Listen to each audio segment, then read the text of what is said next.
didn't get. Anybody else did not get the copy?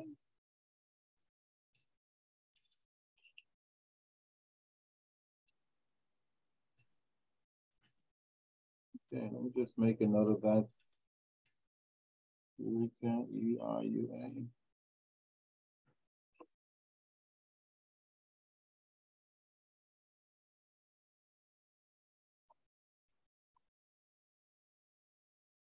All right, let me just do the register first of all, see who's in the room, and then we can get started. Okay, I see Eureka. Eureka, do you pronounce your name that way? Eureka? Eruka? It's Erica. Erica. Yes, sir. Erica, that's a very interesting spelling of Erica in the 21st century. I would never have been looking for that. No, no one does. Oh, it's a tricky one. You could actually get away from the police with that one even. All right, Erica, excellent. Well, you know what? Why don't we kill two birds with one shot? When I call your name, why don't you just introduce yourself, tell us who you are, why you're here, anything you feel like saying, who's going to win the next general election, anything you feel like saying, feel free to say it. Okay, Erica, why don't you go first? Good evening, everyone. My name is Erica Curtis. I am currently employed at the Bahamas Mortgage Corporation. I did part 1, credit and collections, and I was anticipating part 2. So I'm now a part of this class, and hopefully I'll do well again. And I'm just looking forward to learning more about this particular area. That's the whole point. Welcome aboard, Erica. Definitely on the right. Thank you, sir. Sure, for sure. Remember I told you in part 1, anything you learn is always helpful, if not immediately, soon, if not soon, eventually. So you're definitely back in the right place. Okay, welcome aboard. Tanika.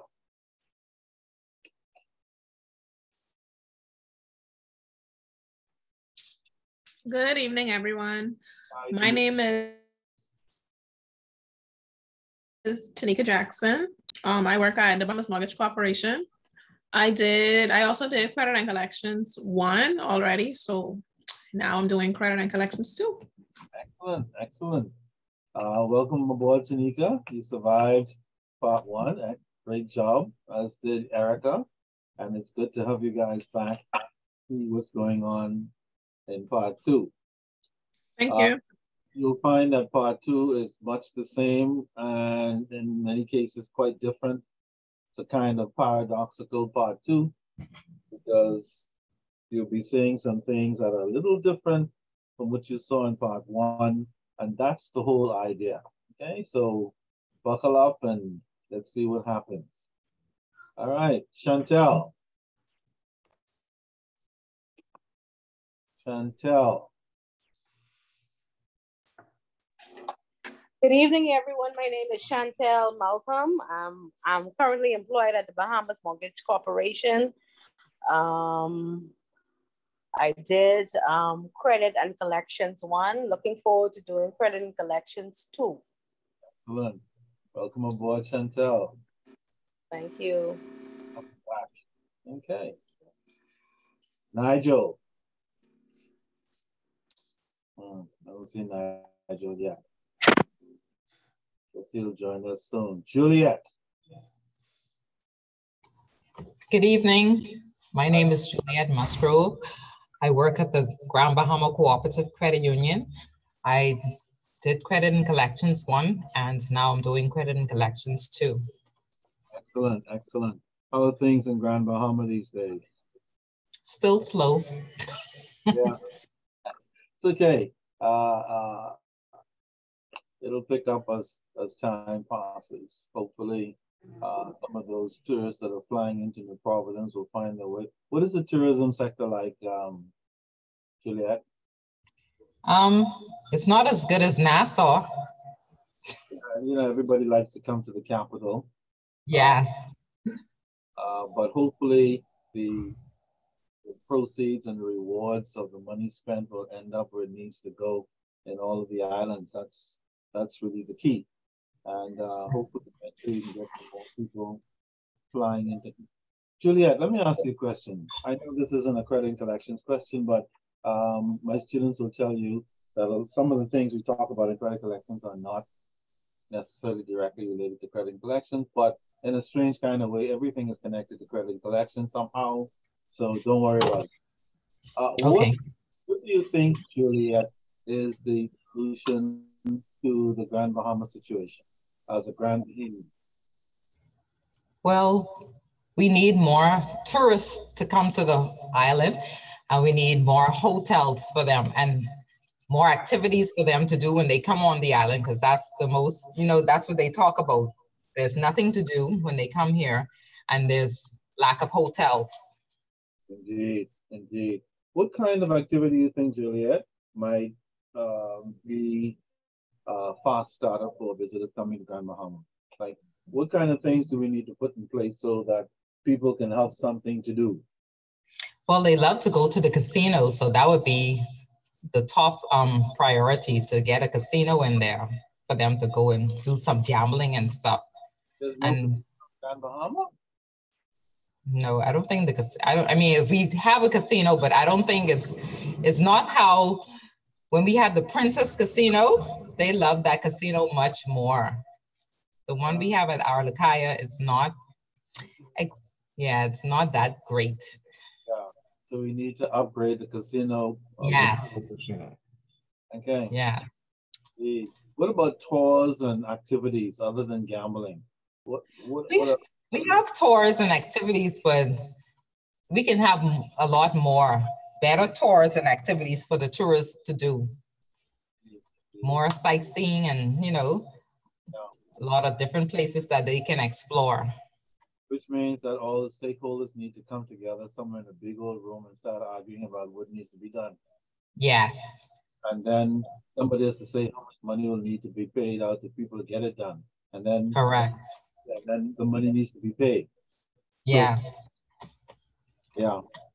It's doable, absolutely. It is. Need to get together finally and yeah. Do, yes. Thank you, Juliet. Thank you very much. Okay. All right, Philip, Russell. My name is Philip Russell. I work at the Grand Bahama Co-op Credit Union. I did credit and collections one the last time we were doing it, and now I'm here, we're doing it again, credit and collections too. Absolutely. Welcome aboard, Philip. By all means, you're definitely in the right place. Enrique. Russell.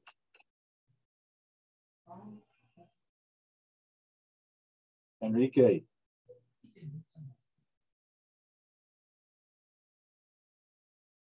What happened, Julie? I see Enrique on the board. I don't hear anything. Unmute. Enrique, can you hear us?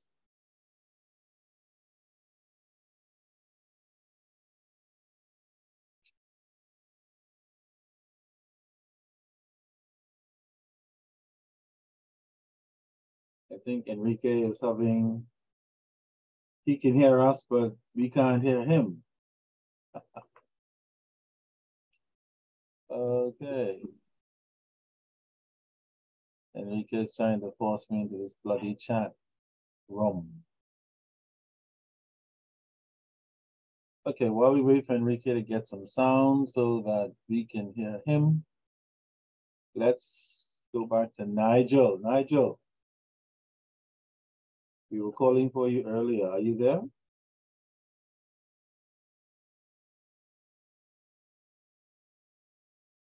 I see Nigel on the board. Can you hear us, Nigel? Can you hear me?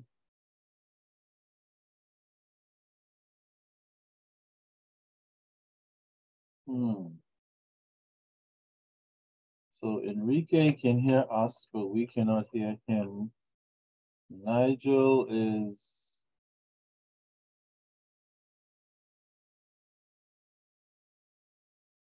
can hear me, but Can you guys still hear me? Yes. Yeah, strange. Nigel is saying that he can hear me, but we can't hear Nigel. Nigel, can you hear us yet? Yeah, I can hear you while he's driving. My bad. Okay. Okay, Nigel. Yeah. Introduce you. Nigel McKenzie, work at Bahamas Mortgage. I did the credit collection one last year, Yes. so I'm here to complete the process. Wonderful, wonderful. Welcome aboard. So that only leaves Enrique then, who seems to be muted. Enrique, can you unmute and say something?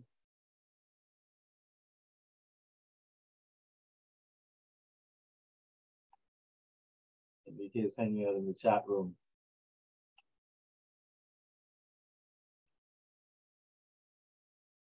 Okay, I guess as soon as Enrique finds, can you hear us now, Enrique? I can hear you. Can you hear me? We can hear you now. Okay, well, a pleasant good evening, finally. Yeah. Because when you first came on and you was asking, can you hear me? Can you hear me? I was talking, but you couldn't hear me. I don't know. Yeah, maybe some bloody mic or something. Okay, Enrique. Yeah, probably my settings, I don't know. Yeah, these things do what they do. Introduce yourself, Enrique. My name is Enrique Russell. I work at Bahamas Mortgage Corporation.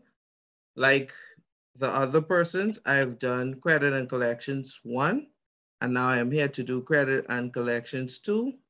And I have a great expectation of you, Mr. Wilkinson. So hopefully you raise the bar or keep it to the same standard or higher. Enrique, you continue to be the bloody devil's. I don't know why the hell you decided to put me on the spot at the very beginning of this bloody class. Sorry. No apology necessary. I'll see what I can do, Enrique. Okay. And if you see the bar beginning to go down, just send me something. Say, the bar's going down, I need to do something. And then I'll see what I can do. Okay. In the meantime, we'll plod through all of this crazy information that we have to do in part 2. As I was saying earlier, you'll find that part 2, while it will have some similarities along the way, will have some significant differences because in part 1, we spent time talking about credit and collections that most of us in this room are accustomed to, which is bank and mortgage financing. And we'll see a little bit of that in part 2, but we'll see a whole lot of another kind of credit, which is called merchandising credit. The kind of credit which multi-million and multi-billion-dollar companies give to each other in the retail and wholesale and sellers and buyers market. And you will find out that, contrary to popular belief, for some people, credit does not only exist inside a financial institution, inside a bank, inside a mortgage company, inside a credit union. We have credits that are going on in the billions of dollars, believe it or not, outside of those financial institutions. And you will see quite a bit of that this semester. Again, there will be a little chit chat about what you are familiar with from part 1, but welcome to another perspective. And that's the whole idea and reason for part 2. So let's get some housekeeping out of the way first. By the way, let me ask again, did everybody except, I guess, Erica for some reason, get a copy of the module 1 that I sent today, this afternoon sometime?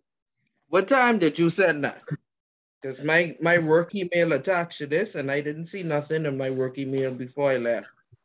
Yeah, it may have been, you may not have gotten, it may not have come through until after you left work. That was this afternoon, somewhere between 4:30 and 5 o'clock, somewhere around that time. So when you get to work in the morning, you'll probably see it then. That would be the module we'll begin our discussions with tonight. Mr. Wilkinson, I was to work 4:30, you know. I don't leave till 5. And you should have gotten it. I can check. Let me I check was my email. I was to work until 5 as well, and I didn't get it up until the time I left. You sure And that you put the right email in there, Mr. Wilkinson? Well, I used the email that I got from Miguel, so it's possible that something interesting happened there. Because Miguel Wow. has interesting stuff going on when it comes to email addresses. All right, so let's do a survey then. Tanika, did you get it? Yes, I did. That's interesting. Same email. Okay, Chantel, did you get it?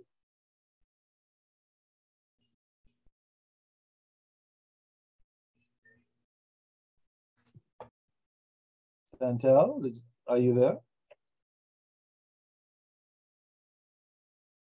Juliet, did you get it? Yes, I got it. Okay. Nigel?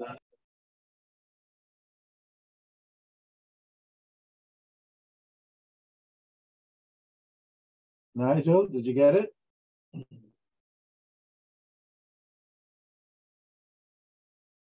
Philip, did you get it? Yeah, I got it. Okay, so something happened with Enrique. Yeah, I got it too. You got it, Nigel? Okay. Sure. So Enrique and Erica. I didn't receive it as well. You didn't get it, Chantel? No, sir. Interesting. Here's what I'd like you guys to do for me. I'm going to put my contact information on share screen so that you guys can you see that?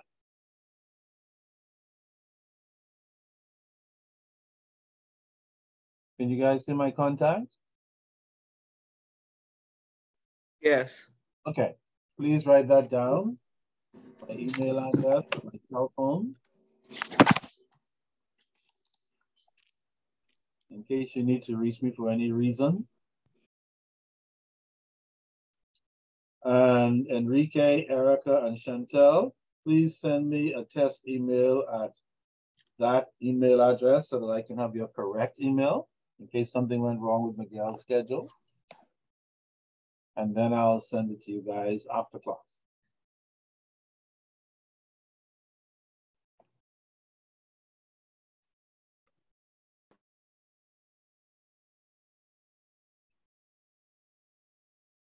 I think everybody in the classroom knows me from part 1, so I don't need to make any formal introductions.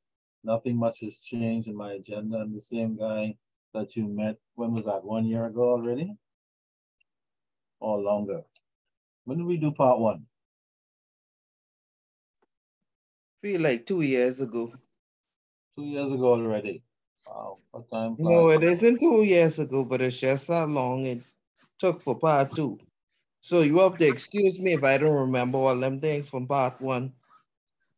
I'm sure you will not be alone in that, for sure. But the brain is an amazing thing, Enrique. Things start flooding in as soon as you start seeing stuff that you're familiar with. So don't worry about it. Okay, you'll be fine. All right. Some more housekeeping before we get into the blah, blah, blah. The semester is going to be 10 weeks beginning tonight. Time flies, as you know, from the previous part 1. Before you know it, we'll be to the end of this thing. So please stay on top of your game. I have some more modules that I'll be sending to you between now and the end of this week. I think we'll be doing 7 or 8 of them all together for this semester. So look out for those. We'll make sure I have all the correct email addresses as well. The other thing you need to know, you will be having a midterm exam as usual in week number 5. Please make a note of that. Week number 5 will be your midterm exam. And that will be based on the first 4 modules that we cover. Okay. Week number 5 will be based on the first 4 modules that we cover. And then in week number 10, you will have a final exam. Okay. Please make a note of that somewhere. When you get a moment, you can put dates to those. What date would be week number 5? Anyway, let's do it now. Which date would be week number 5? Make sure we're all on the same page. That would be April the what?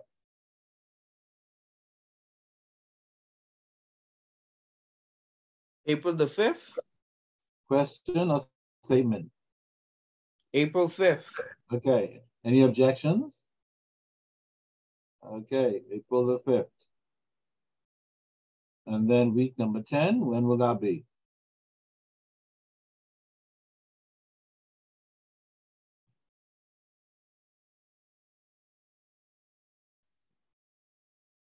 May 10th? Question or statement? Statement. Statement, May the 10th. Okay. If anybody disagrees, feel free to say, I don't think so. Because remember, what I told you the last time, I like for folks to chit chat and give their opinion on stuff. If they have one, feel free to interrupt me at any time to discuss any issues directly connected to credit and collections, work related, some other environments, something you saw in the newspaper, something you saw in the news. Even if it's not directly connected, everything is somewhat connected to credit and collections because it involves people. And whenever people have issues, somehow it ends up in credit collections environment one way or the other. So in a strange kind of way, it's either always directly or indirectly connected. Okay. All right. There will be, please make a note, there will be another research paper for you to do, of course. You guys did a pretty good job the last time, and I'm hoping you do the same this time. And I shall assign that between now and next class. You will have the full semester to finish your research paper, so you can submit it on or before the last day of class. You don't have to wait until the last day, but if you end up there for some reason, which I hope will not be the case, you still have until the last day of class to submit your research paper. I would suggest you wait a couple of sessions before you actually begin doing the work. You should read through it when you get it, but get some information behind you first before you actually start doing the work. But in the meantime, as usual, you can do some research in other areas other than your modules to get information and start making notes and all that stuff to get things going. All right, any questions so far? Okay, so I have week 5 midterm, week 10 final exam, and then research paper due at the end of the semester. Did I miss something? No, you didn't. Actually, the research paper is due on or before the end of the semester. So if you're done before week number 10, you can submit it. Okay? You don't have to wait until week number 10. Okay?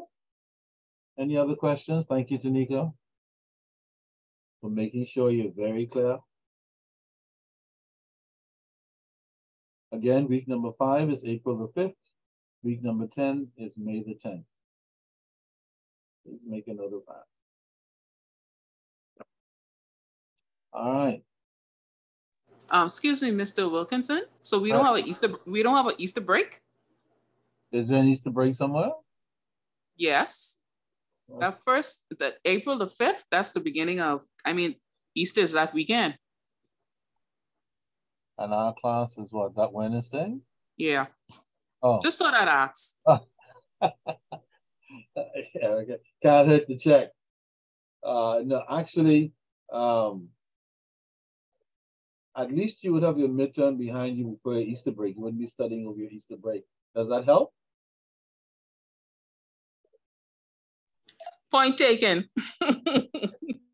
Okay, so yeah, the good thing is by the time Easter rolls around, you can go away or be home and be free of having to prepare for an examination if it was in fact the following week. So that works out quite well for you guys. All right, so you give it a big rush then you get your exam done, and then during the Easter holiday, you can kick back and relax a little bit as you start reading comfortably the new module going forward. Is the exam going to be at the school, or like how we did it? Midterm exam? Yeah, I'll check with Miguel, because even though we're doing the classes virtually, sometimes, depending on the situation, they require you to come into the classroom to write your examination, unless, of course, you are living outside of New Providence, which I don't think applies in this case, but I'll check and confirm that to see which route the institute is going to take on this one. Okay. So okay. Stay tuned. If I don't give you an update by next class, just remind me, like, update, what is going to happen, so I can be sure to give you that information. Well, okay, thank you. Question. All right, any other questions before we go forward? Okay, great. So let me see if I can bring this thing up on my screen to share for those persons who did not get copies in particular. Let's see.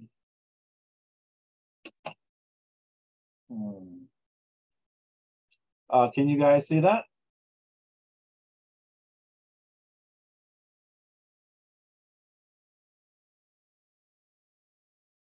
Especially the persons who didn't get copies. Can you see my shared screen? I can. Okay. I can. We can see half of the introduction. Oh yeah, that's fine. As I move along, I'll be doing that. Can you see me moving it up and down? Yes. Yes, sir.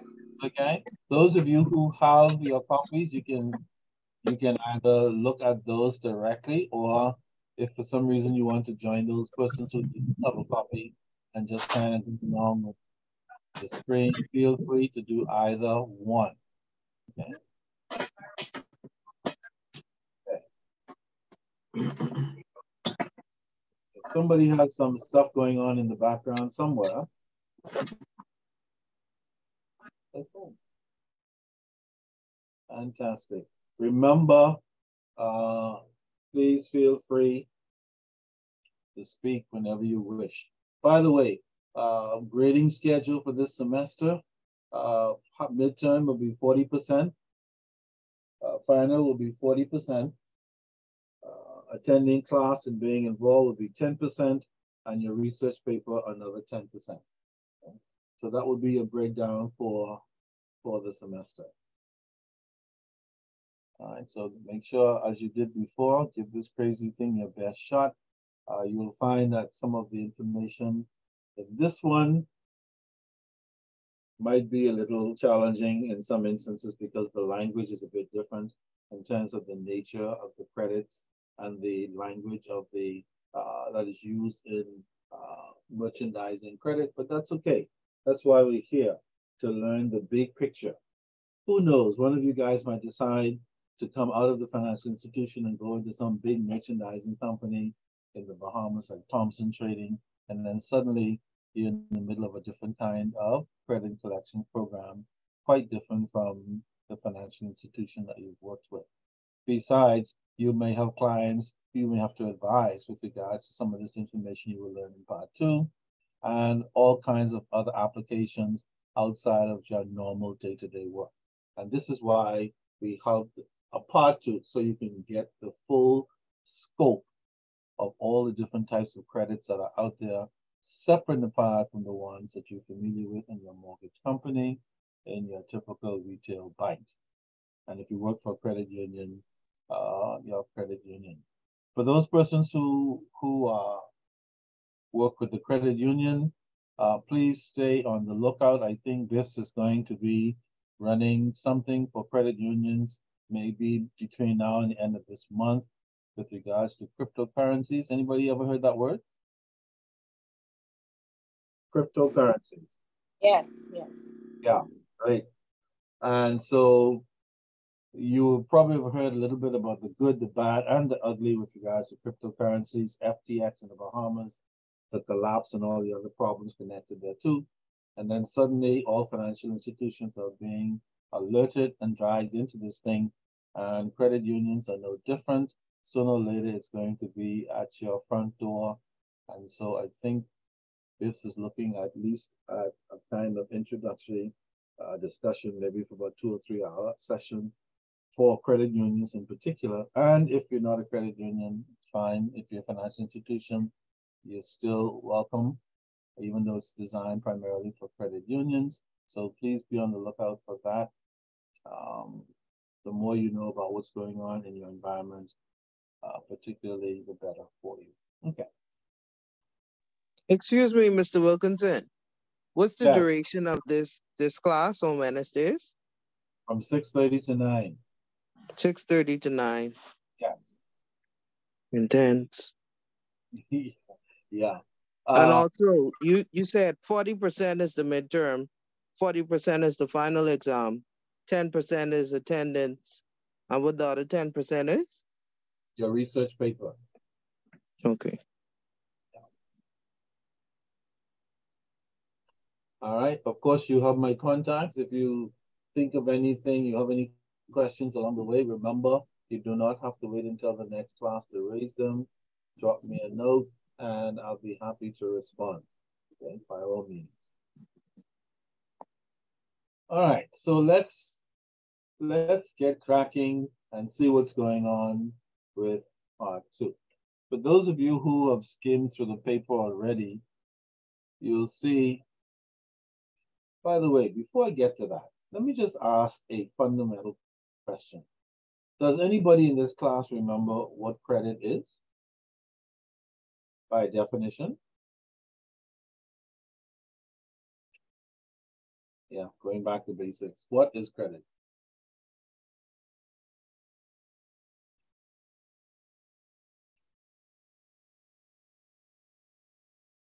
Doesn't have to be a perfect answer. Make up something. Say what you think. Don't worry about how it comes out. What is credit?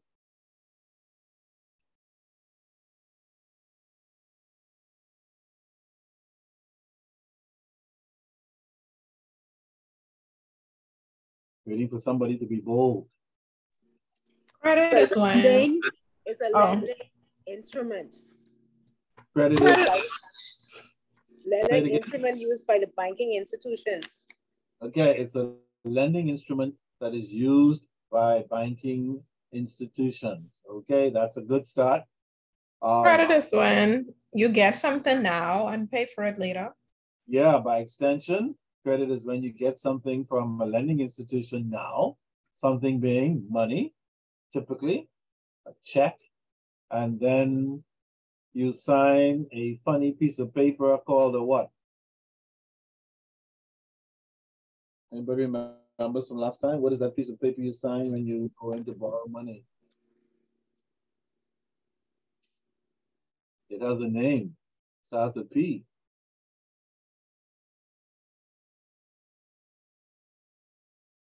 Promissory note? No. Yeah, a promissory note. Let me ask you guys, for persons at the Mortgage Corporation, when you give a mortgage, what documents do your clients sign as evidence that they got a mortgage? What is the name of the document? A loan approval letter. And they actually sign the mortgage. Yeah, a loan approval letter and with all the details of the loan. And then you have a mortgage document that is prepared by the attorneys and you go in and sign your life away. And that's your mortgage for the next 10, 20, 30 years.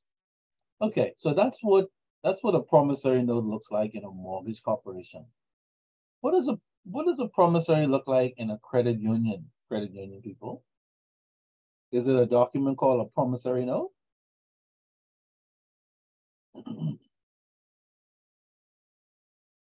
Do you guys call it a promissory note in the credit union? When members come to borrow? It's called a loan agreement. A loan agreement. Yes. There you go. There you go. So in the mortgage corporation where they have mortgages, it is called one document. And then in the credit union, it's called another document, a loan agreement.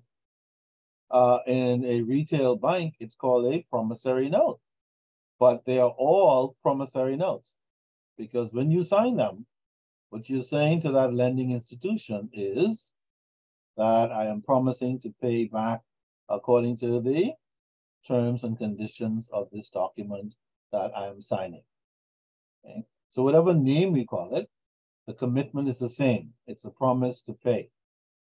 And that's the essence of credit. The financial institution gives up its resources or money now, and we sign a big time document that has all kinds of different names, but they're all promissory notes. And that document is our commitment that we promise on a stack of Bibles that we will repay the loan, whatever type of borrowing it is. Now, do we always repay? Do clients always repay as promised?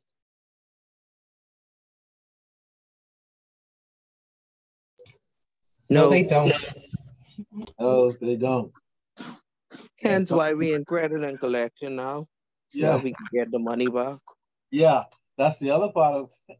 That's why we don't have a course just called credit, because credit is giving the money out. But there are some people who don't pay for whatever reason. And then when they don't pay for whatever reason, then we have to flip the coin and now go from nice, smiling, sweet, lending people to collections people, which is why oftentimes financial institutions do not have the same people doing collections that are doing credit. Anybody knows why, perhaps? Why is it that you tend to have a credit department and a separate collections department? Why isn't the credit people doing the collecting? You think?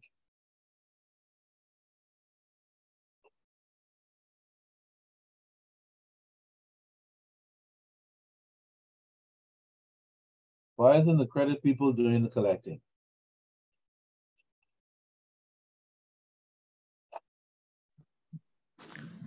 Because the credit people, they are the ones who are dealing with the credit aspect of it. They dealing with booking the loans and getting the persons in, whereas you need a different set of persons to deal with collecting the money when they don't meet their financial obligations. Absolutely. And for those of us who still are not aware, though, that there should be no such person. By the way, is anybody in this class who has never worked in collections?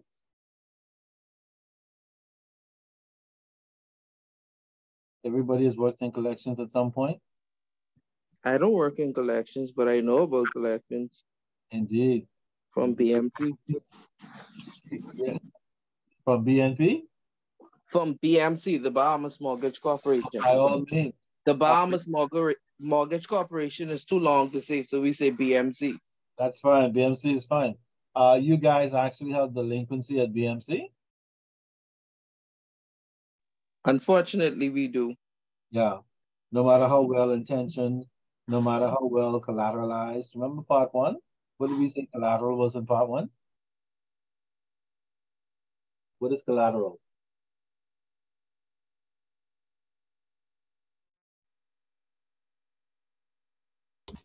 It's property or something that is held against the loan. Yeah. Some asset that the lender holds against the loan. And why do we do that as lenders? We don't trust our customer? Security. Security. Yeah, we trust them, but we also trust in God, I think, as lenders. And we know from experience that not everybody's going to pay their loan as agreed for one reason or another. Sometimes it's intentional, sometimes it's not intentional. Things happen.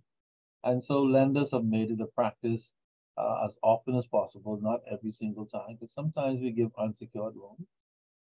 Anybody remembers what an unsecured loan is from last time? Unsecured loan?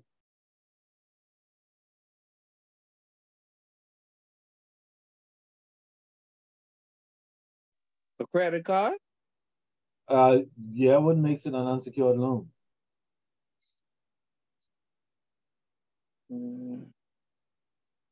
They don't really have to have no collateral. Yeah, typically a credit card does not have any collateral behind it, but any kind of loan that does not have collateral behind it is an unsecured loan. So if you go to get a vacation loan and they don't hold any collateral, then that's unsecured. You will not get an unsecured mortgage loan ever unless you are politically connected or somebody's doing something completely crazy, completely stupid, and completely political. Okay, you will not get an unsecured mortgage, but you will get unsecured loans in other regards for consumer loans and credit cards and that sort of thing. No collateral backing. Okay?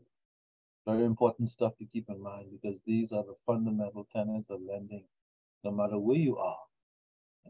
You'll see in this semester, we'll talk a lot about trade credit, retail trade credit, which oftentimes does not involve any collateral. Lots of money, but not any collateral, or very little, or some other form of collateral that you're not accustomed in the financial services business. Okay?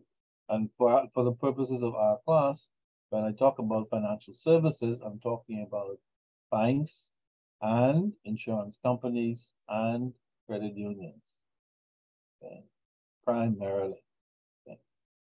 Because they are the primary lenders that we have currently.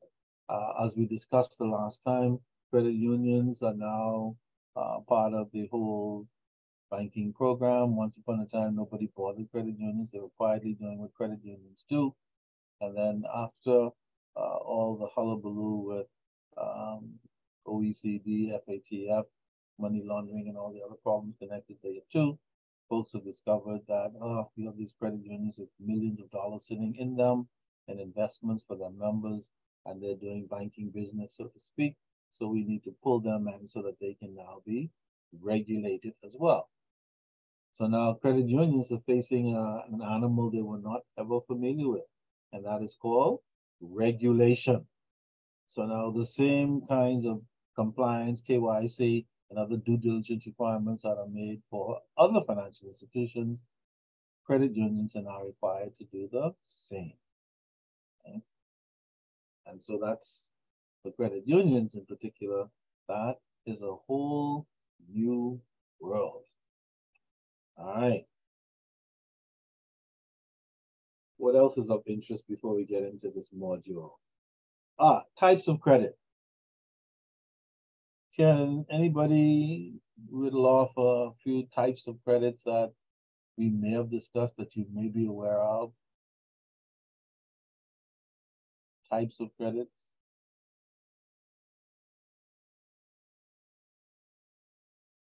Mortgage corp, what type of credits do you give?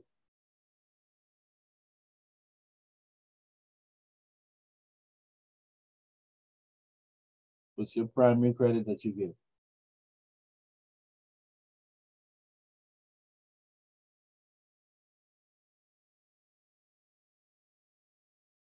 Mortgage corp? What's the primary credit that you give every day?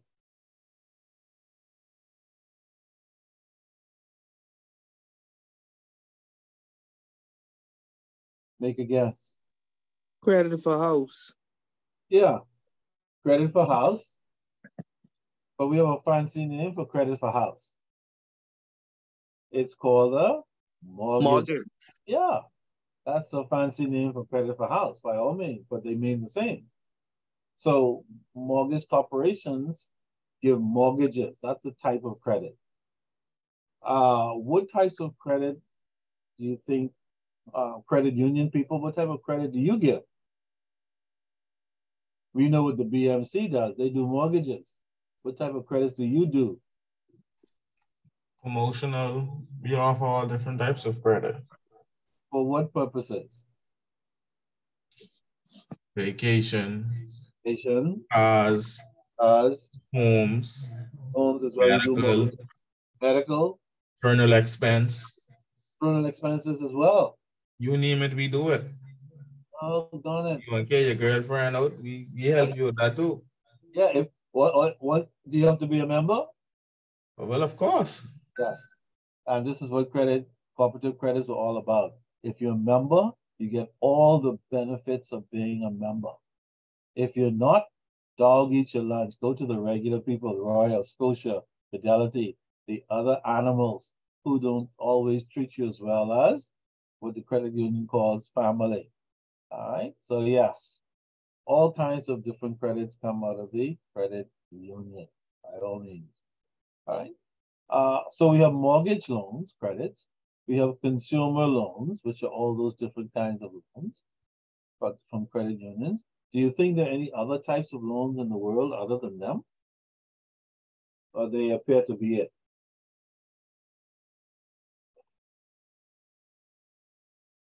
Well, there are other types of loans, and you will come into contact with some of them very soon. And that's the beauty of stepping out of part one into part two. So you'll notice, for example, as I scroll down, that your module talks about quite a number of credits.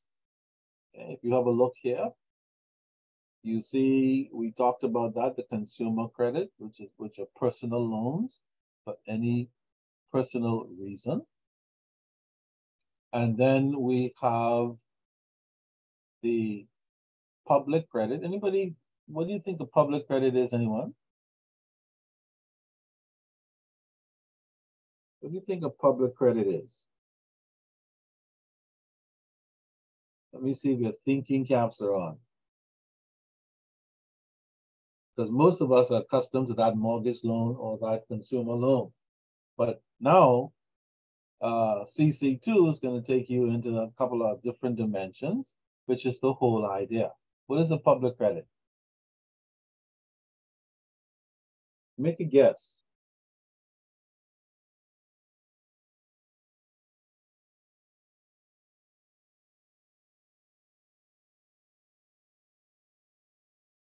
Well, when we hear the word public, what do you think about? Or let me give you another clue. Public servant, what do you think about? What comes to mind?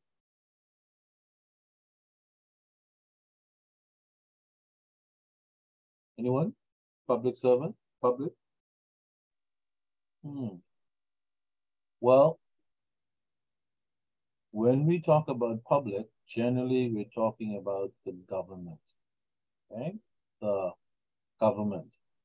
So public credit has to do with government borrowing, okay?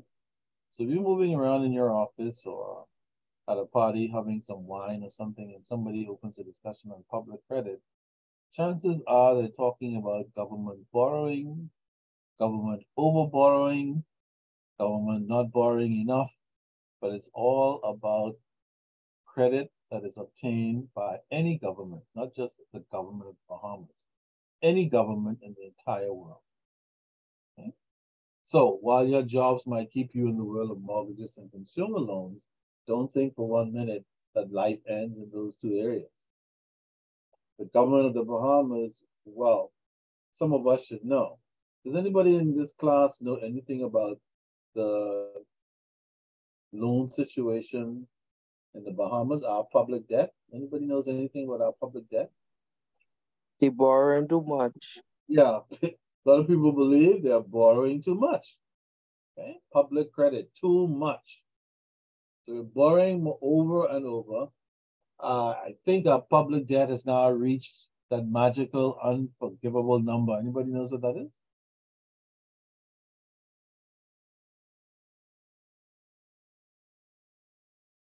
The $1 billion mark. So our public debt is at least a minimum of $1.1 billion or somewhere in that vicinity. And those of you who are 40 and under will have the responsibility to pay that back along with your grandchildren and their children and their children's children. And in the meantime, there will be more borrowing to increase it. So as we pay back, we borrow more. Welcome to the world of public credit. Okay. So suddenly you have a new dimension. Even if you don't do it at your job, it does impact you personally because it's a public government debt which every single Bahamian has to repay. Does anybody know how many zeros are in a billion?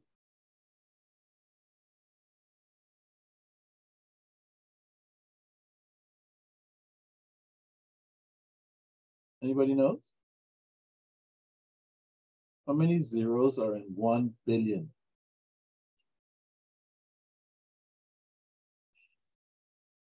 I told you credit and collection takes you everywhere.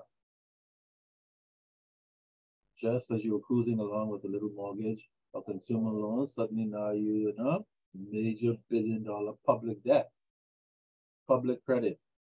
Anybody? How many zeros in $1 billion? I don't mind if you Google it. I want you to Google it.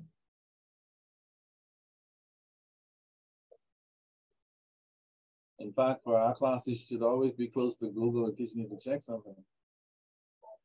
Anyone?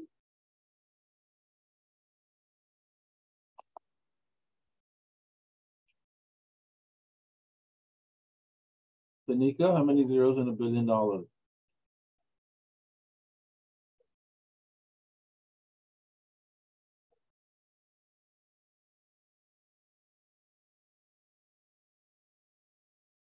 Anybody found it? Philip, how many zeros in $1 billion? It's a number you need to know because our national debt or public credit exceeds 1 billion. 9. 9 zeros, he says. And anybody agrees with that or disagrees?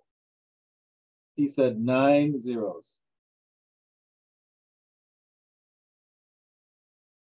Why do you say 9, Philip? $1 million is 7, so no, $1 million is 6. So I figure I'll go up 3 more. That's a hell of a start. And if you were winging it, you're absolutely right this time. Okay? But just for your information, 1 billion is actually 100 million, which is, that's how you arrive at the 9 zeros. 10 has 1 zero, 100 has 2 zeros, and million has 6 zeros. So a billion is 9 zeros, pronounced as 100 million. Now, Philip, since you came up with that correct answer, can you go back into Google and type in what is the national debt of the Bahamas? Can you do that? Give me a minute. I didn't go to Google for the answer, but let me go. That's okay. Keep your Google nearby. You'll need it over the next couple of weeks. Repeat the question again for me, please. Type into Google, what is the national debt of the Bahamas?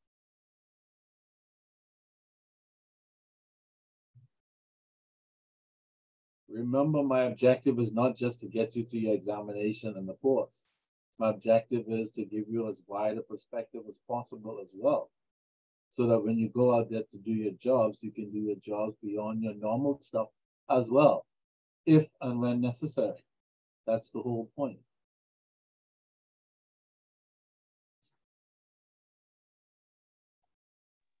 Before week 5, Mr. Wilkinson, we're gonna have to discuss this midterm exam. Meaning? I need you to give me a for instance, what could be on it. I see you haven't lost your sense of humor. Well, we can have a mild discussion. I'll give you some idea, not to worry, but I'll give you a heads up while Philip is working on that bloody Google thing. I encourage you to stay ahead of your reading. Okay, so don't wait until week 2 and 3 and all that stuff to start reading. Start tomorrow, this weekend. Stay ahead of the reading and your note taking, same as you did last time. The only difference is this time you're gonna have a little bit more twists and turns and information. So you definitely are going to have to be on your game. Is projected to hit 11.6 billion, say 2022, 2023. 11.6 billion. My God. Wow. That's spooky. And if we were to divide that public credit debt by the 400,000 people in the Bahamas, we'll find that each person will be required to pay a whole lot of money, potentially, over God knows when. All right. So I just wanted you to be aware that there are credits other than mortgage and consumer, and that we do have a public credit called the national debt, and that you guys, as young and maybe not so young Bahamians, need to know that we have a significant national debt that will take us many, many lifetimes to repay. Okay?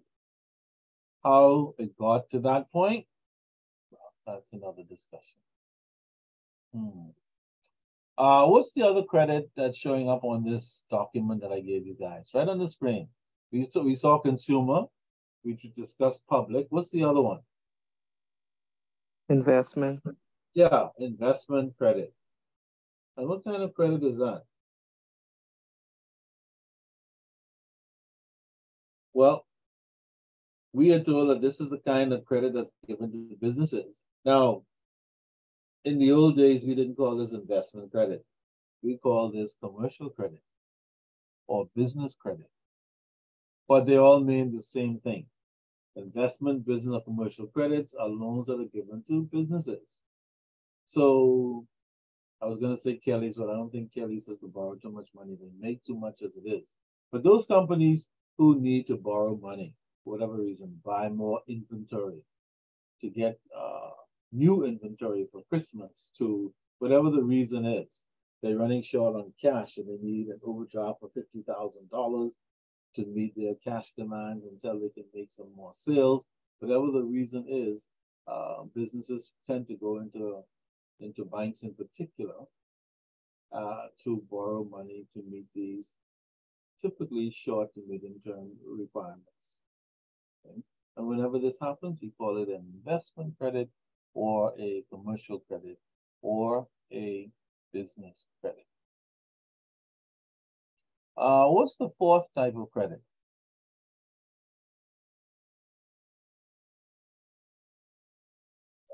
Bank credit. Bank credit. That's the one we talked about a lot in part one. That's the one we're all familiar with if we work for a bank or some similar financial institution. And so we're pretty much familiar with that. Now, the fifth type of credit is where you're going to be confronted with all kinds of interesting stuff this semester in terms of how we manage this type of credit. This merchandise credit, also referred to as commercial credit, is really the kind of credit that occurs between buyers and sellers of goods or services. And we will talk a lot about these kinds of credits only because they have a significant role in the world of credit, period. Significant activities, significant exchanges, and an amazing amount of money is involved in merchandise credit. Okay. Which of the five do you think credit unions fall into? Number 1, 2, 3, 4, 5. Which category would you put credit unions in out of these five?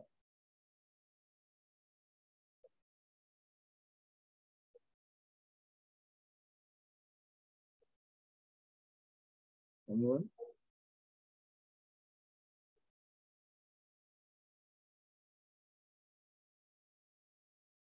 I know, taking you out of the box a little bit. Which of the five do you think consumer credit credit union loans fall into best?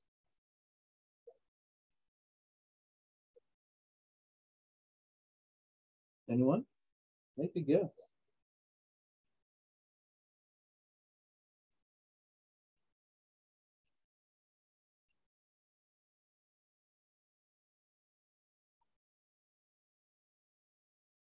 Which of the five would credit union? Consumer.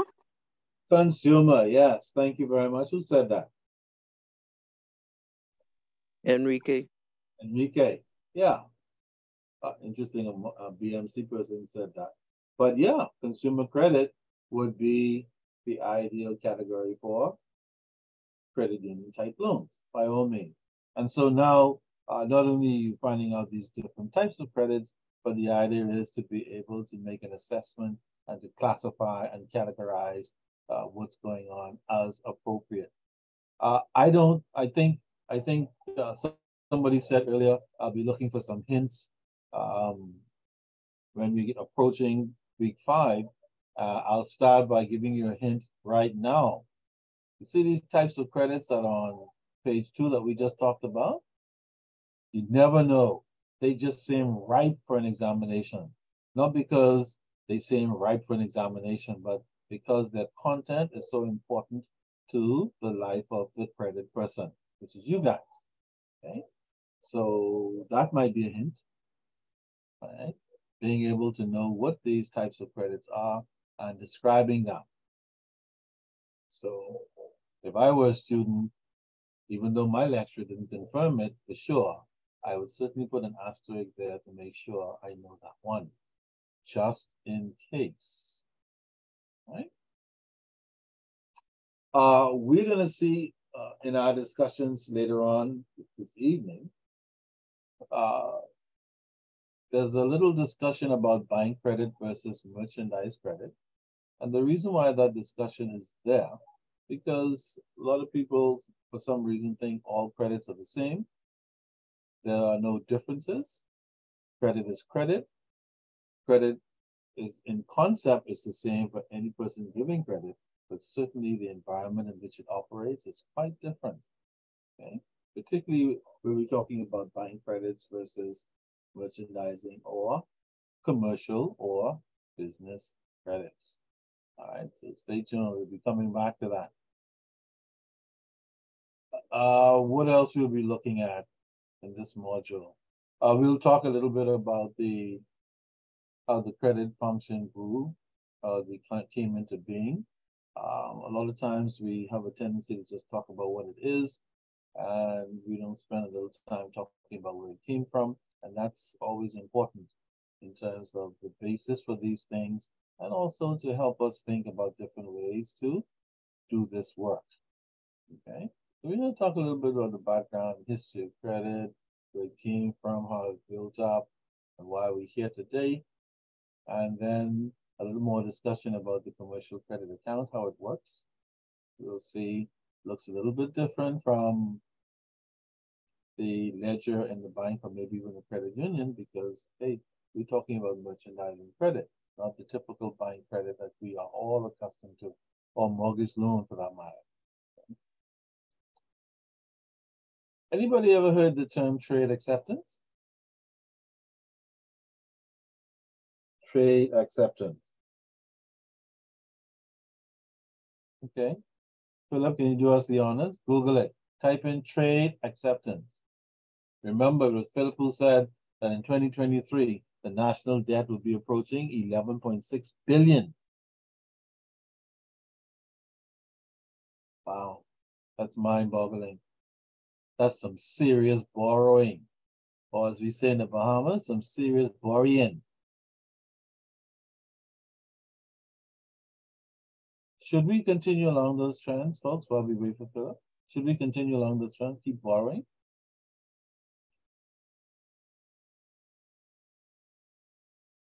Anyone, should we? Yes, no? I don't know. We shouldn't, but the reality is they can borrow till they can't borrow no more. Yeah, and then after that, they're gonna grow too old to remember what they did and then die and leave it with who? Not me. Trade acceptance. Yes, you.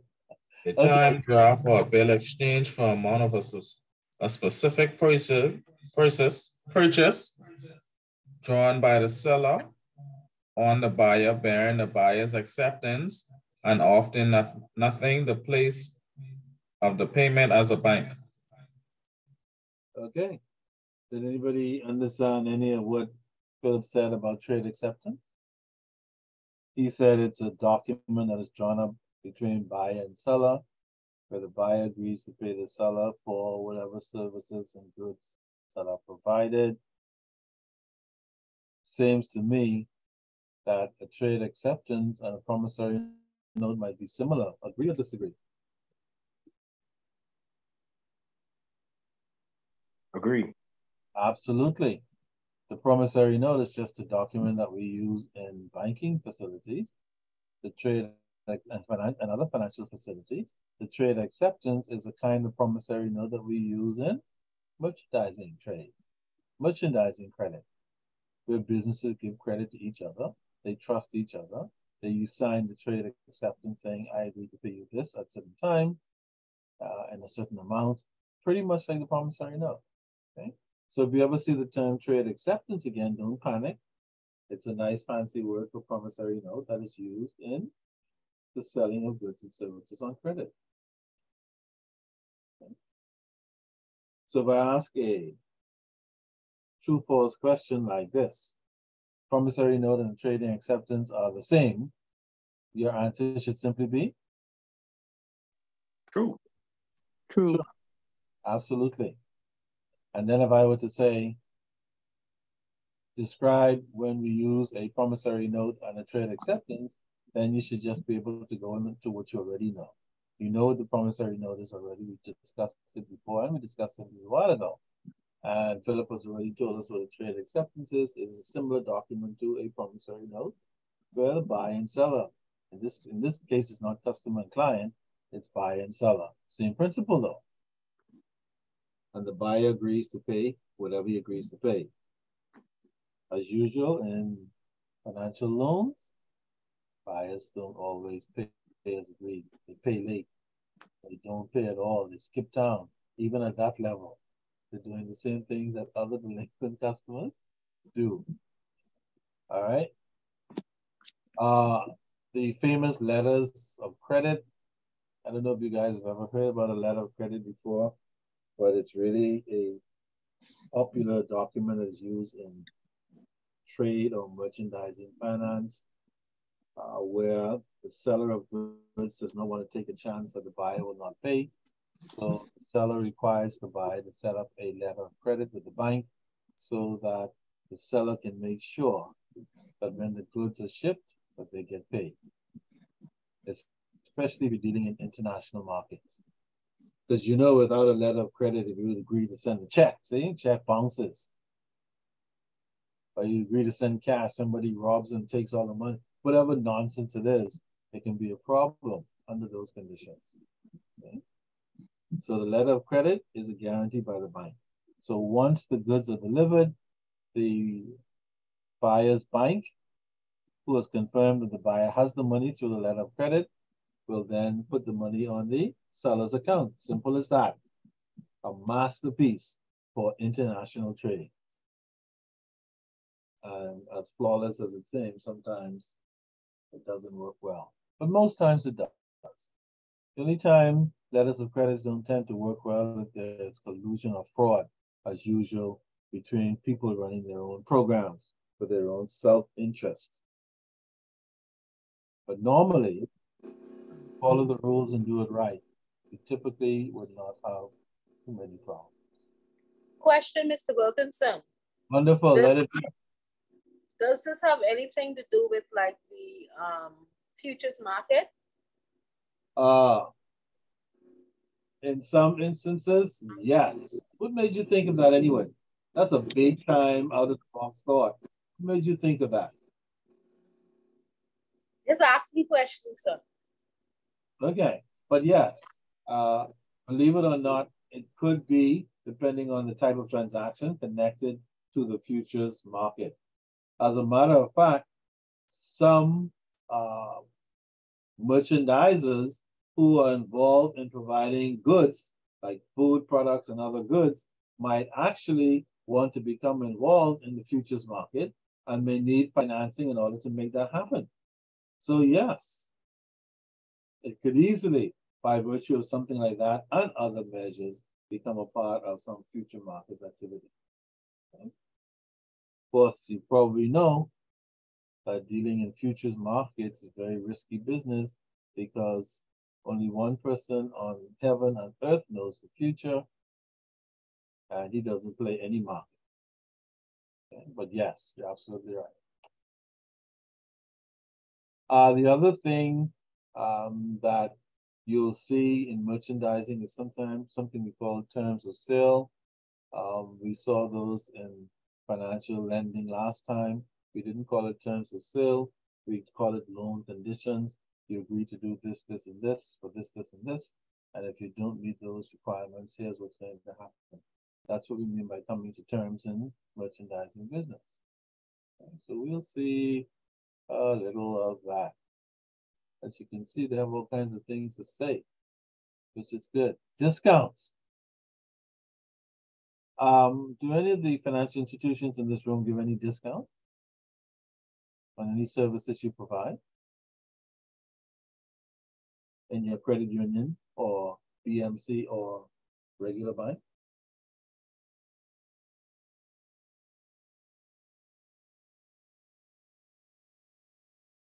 Anybody give discounts?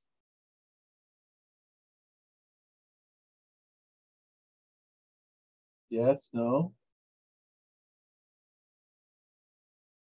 Well, go ahead. Sometimes we run specials. We like have lower interest rates. So it will be like a special. You mean for mortgages or credit union? Mortgages and different types of loans. Interesting. You know, it's amazing that you took this merchandising context and you're able to apply it to your mortgage loan in this case. Yes, whenever the mortgage company decides to go down on its interest rate for any reason, for the borrower, that is a discount. That's like going into the store and somebody says, I'll give you 30% off if you pay cash. That is a discount. Okay, very interesting and correct connection. Okay, suggests clearly that your head is not stuck in the box. Okay, I know for government loans, we on our administration fees, instead of the 1.25, we offer 1%. There you go, another kind of discount. Okay, now the 1.25, what is that normally for? That's that's the administration fees for any purchase that's not government initiated. Yeah, and so when you give a 1%, that is a reduction on that normal 1.2%, right? Yes. Absolutely.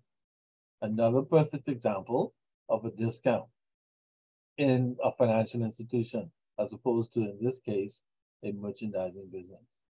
And so I just want you to always be thinking, yes, we're going to be talking quite a bit about merchandising, but we can always easily, at this stage of the game, make the connections to the banking and credit union type of lending that we've already done and we've already discussed and we've already come to grips with. And that's the beauty of it, because eventually now you'll start tying all the pieces in. Okay, fantastic. All right. So in merchandising credit, we have all kinds of other discounts. You'll see cash and something we call an anticipation discount. That's interesting. Trade discounts. We'll see. These are all part of the merchandising credit. Okay. And then just how when your customers come into the mortgage company and the credit union and you say, these are the terms of your loan. Your mortgage is 30 years. Your interest rate is 12%. Your payments are due monthly. The monthly payment, including interest, will be $573. And you go on and on and on and on. Okay? These, we don't call them selling terms, but in principle, that's what they are. Okay? Selling terms, mortgage terms. consumer terms. These are the terms that we give to our borrowers in order to protect them and to protect the entity given the credit. Now, in merchandising, we also have selling terms, but we use different names for these selling terms. And typically, anybody who's in the merchandising, retail, credit business, they will understand what these terms mean. Even though many of you are not in retail credit at the moment, hey, you're still impacted by a lot of these things that are going on. And so if you have a concern, a grievance, this kind of information, even though it may not necessarily be related to the financial lending that you're accustomed to, it is still very important lending. As you can see, it carries with it a whole lot of issues. Okay, and we'll see what they are very shortly. All right, cash and checks, we talked about a little bit the last time, but you're going to see it from a slightly different perspective in this module. It's a little more detailed discussion as it is with many of the other topical issues, but it's not designed to torture. It's designed to open your minds and make the connections that so many people have already made in the class already. And that's the point. And when you start making the connection, you start seeing how it all fits into the general scheme of things, etc., it becomes a very enticing and intriguing situation from a world of credit. Okay? So how the same way we have credit terms, we have cash terms. If you pay cash, we'll do certain things. If you pay this amount of cash, we'll do certain things. And of course, we have to always be very careful about how we go about making these terms. Sometimes you can make terms if you're not careful that can hurt the customer in the long run. Sometimes you can make terms that can hurt the merchandiser or the seller in the long run. Remember, for merchandising enterprise, the credit has two parts. We don't call it banking client, we call it buyer and seller. All right. Of course, when your buyer goes into the bank to get a loan, then they fall back into the category that we discussed in part 1 to a great extent. And so again, like credit collections, it's very unpredictable. You do not know when or where you will end up when you start dealing with a credit matter. Okay? For sure. I think many of you have figured that out already. And hopefully, a lot more of this information will broaden your perspective. That credit does not just stop at a financial institution, but indeed, it has a huge life outside of the traditional lendings. So you may want to know those things, okay?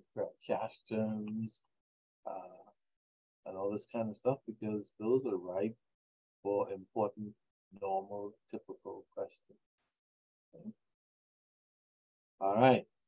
So now that I have chatted you up to the bone, we can now go back and get into some of the detail to see what the preparers of this document, this module, want us to know about the issue of credit, period. All right. So let's see. I need somebody to get us started with a boom. Before I call someone, do we have any volunteers to read?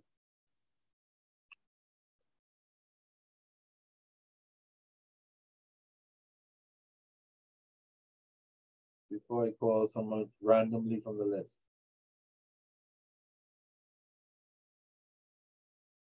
Anyone? What I said.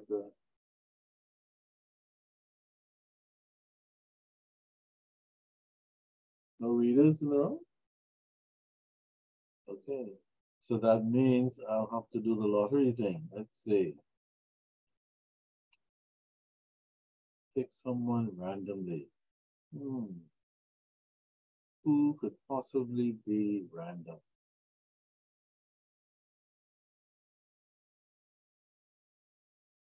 Okay.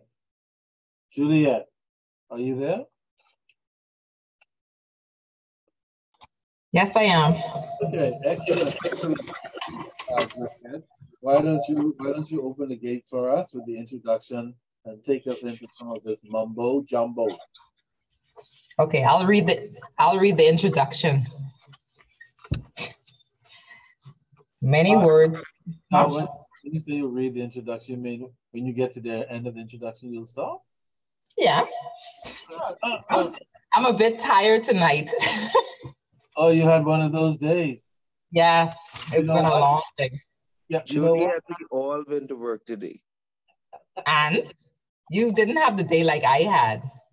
Juliet, you could read. Go ahead. I will read the introduction and you could take over from there, Enrique. This is what I'm talking about. This is what we call cooperation. You'll see how he'll do the rest for me. So you're delegating the rest to him? Yes. Okay, let's see how that works. Okay, Juliet, let it rip. Introduction. Many words paint definite pictures or create specific attitudes as soon as we hear them. Credit is such a word. It has always meant something of value, something we want. As youngsters, we try to be a credit to our parents. At school, a credit was another step toward a diploma or degree. As we became independent consumers, we found that something else of value is also called credit. It is the confidence and trust placed in our intention to pay at some later date for goods or services received today. Thus, our initiation to credit as something or of value in the world of business takes its most common form in the charge account. Installment sales and loans from banks and finance companies are other forms of consumer retail credit. The store, bank, or finance company, before entrusting us with merchandise or a loan, first makes the determination that we are indeed willing and able to make the required payments. If we show evidence of financial responsibility with steady employment, a bank account, and if our payment record elsewhere is satisfactory, we are normally granted the reasonable credit that we seek. But beyond consumer credit exists another type, infinitely more complex and sophisticated, the credit that business firms extend to other business firms. This is the credit that enables companies to buy more, produce more, sell more, employ more, and earn more. This is the credit that has given rise to a profession, a rapidly growing body of skilled men and women responsible for the extension of credit and its collection. This is the credit we are concerned with in this course. The credit used in the sale of merchandise by producing, manufacturing, or wholesaling company to another business along the economic pipeline. Well, thank you very much, Juliet. You read that very well. It's a pity we have to wait until next week to hear you again. You sound like doggone people on ZNS and all that. So come next week. I don't know, you need to drink some coffee so we can get some more of that good stuff. Now, thank you very much. You're welcome. Before we see whether or not your delegation has worked, let me just say a few things here. Notice in the paragraph 2, when you said it is the confidence, see, and trust. These are the building blocks of credit. It is the confidence and the trust that is placed in our intention. Just like when we're going to get married, when we say for better or for worse, that means we intend to hang around no matter how good it is and no matter how stinky it is. Credit is kind of like that. For better or for worse, our intention has to prevail. And in the case of credit, it's our intention to pay. Boy, just like some married people, after a while, When the credit goes stale, we start acting like we never even got credit. Just like some married folk, after a while, they start acting like they're not even married anymore. So really, I'm still married? Doggone it. Just like some people, really? I borrowed money from you? When? And all this crazy stuff. But that's the collection side of things. We don't want to talk about that until down to the end. But now we want to talk about the positive side of credit, and that is that extension, that intention to be trustworthy and to gain the confidence of the lender to give us money or resources or products of some kind. Okay? That's the building block.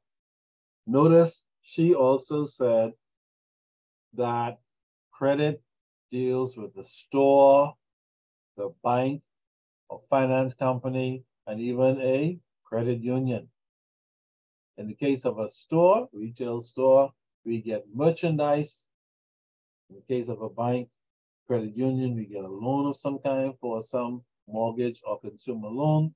But at the end of the day, the intention and the trust remains the same. And that is what we don't want to lose sight of, no matter what kind of credit we give, and no matter what kind of credit issues we discuss in any context. The foundation has to be trust and good intention to repay the debt. Now, we know crap happens, but crap is only supposed to be a small percentage of what happens. And so some people have their own personal drama outside of crap being happening.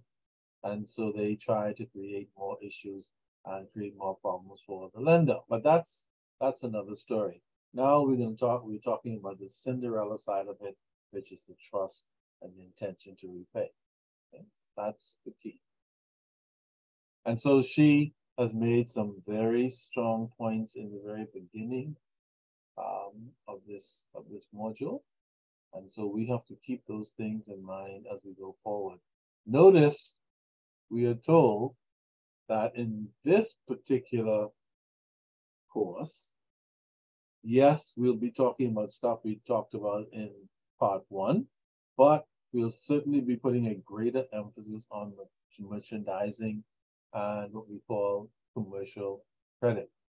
And these are the credits that are extended not between banker and client, mortgage company and mortgager and mortgagee, and credit union and its members, but this is a whole different group of persons involved in significant amounts of credit.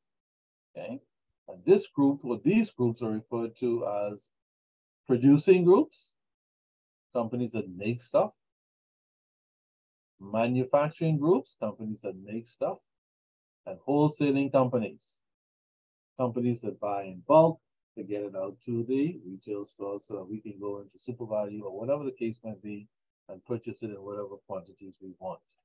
Okay?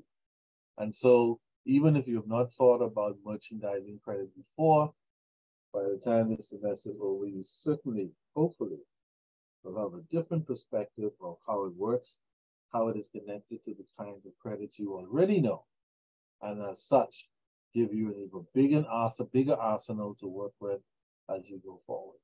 Okay? By all means. All right. So who was designated to do to pick it up? Who was that again? Juliet? That's Enrique Russell. That's funny. Enrique, are you picking up that particular? I can pick up, but it sounds like for a person who had a long day, she have plenty energy. Yeah, I agree. But don't worry, we'll get back to Juliet sooner rather than later. All right, Enrique, kick in like types of credit. Types of credit. Our subject then is merchandise credit, for that is the name of the credit extended by a business firm when it sells merchandise or services to another concern to be paid for at a later date. To orient our field of interest properly, we should mention that our topic is but one of 5 types of credit.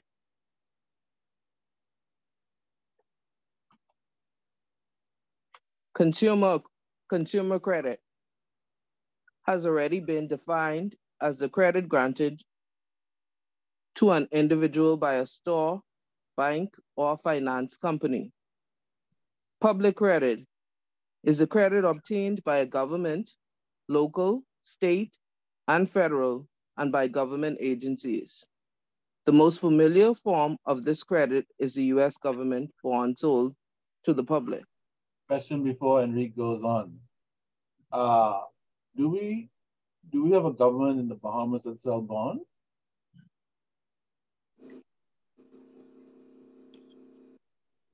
Anyone? Yes. Yes. Yes, we do. The government sells bonds all the time. And does anybody know what a bond is? Like, why does the government do this?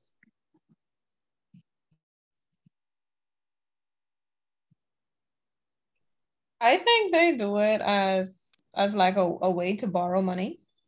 Of course. Governments sell bonds in order to raise money. It's a kind of public credit.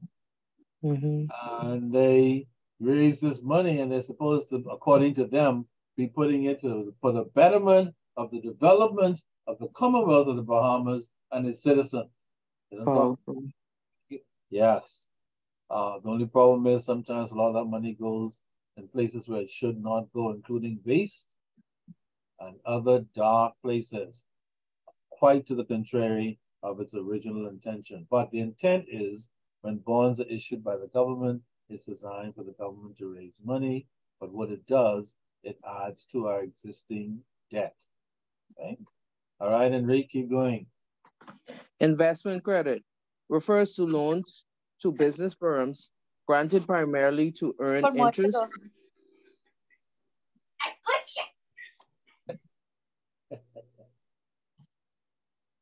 Granted primarily to earn interest for the lenders and scheduled for payment over a period of years. Such a loan may often have the security of a claim against some property of the borrower, as in a mortgage loan. Another familiar form of investment credit is represented by the bonds of a corporation. Bank credit is a credit extended in the form of a temporary loan by a financial institution to a business firm. The loan is usually granted for a short period, and its primary purpose is to help a business acquire supplies and inventory. Merchandise commercial credit is defined as the credit granted by one company to another for goods or services to be paid for at some time after their delivery to the buyer. Yeah, keep going, Enrique. Good stuff so far. Bank credit versus merchandise credit.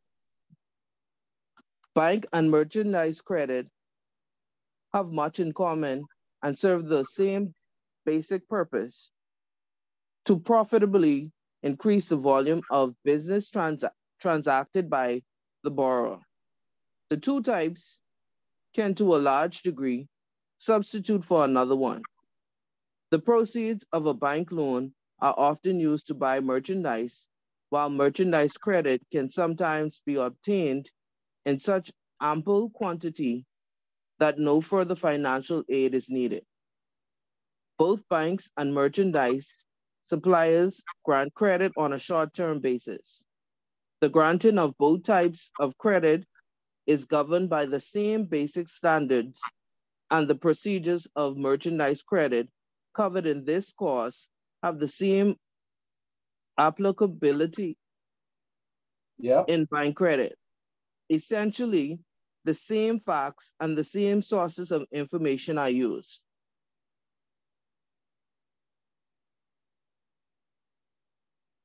Keep going. Indeed, those who make the credit decisions for banks and merchandise houses have frequently been employed in both fields during their business careers. While there are similarities in merchandise credit and bank credit, there are also differences. The principal and most obvious one is that in bank credit, money flows back and forth between debtor and creditor. While in merchandise credit, goods or services travel in one direction, while money alone makes a return trip. Oversimplified, a bank sells money, a merchandise creditor sells goods, with both sales being settled by the payment of money at the end of the credit term. The other variations between bank and merchandise credit are differences of degree. Bank loans are usually, number one, larger, number two, of longer duration, and number three, more conservatively made.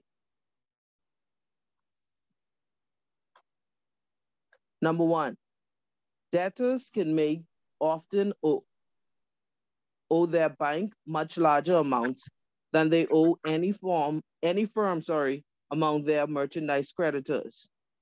Number two, in most instances, bank credit is granted for a longer period of time than is merchandise credit. Bank loans are often made for 3-month periods, while the time granted by the merchandise seller is usually between 10 and 60 days, depending on the industry involved. And number three, bank credit is more conservative in that the bank is more selective in choosing the borrower. It is also more likely to require special protections. There are excellent reasons for this more conservative attitude, chiefly that a bank, by its very nature, must exercise more prudence. It has a responsibility to the community as a caretaker of depositors' funds.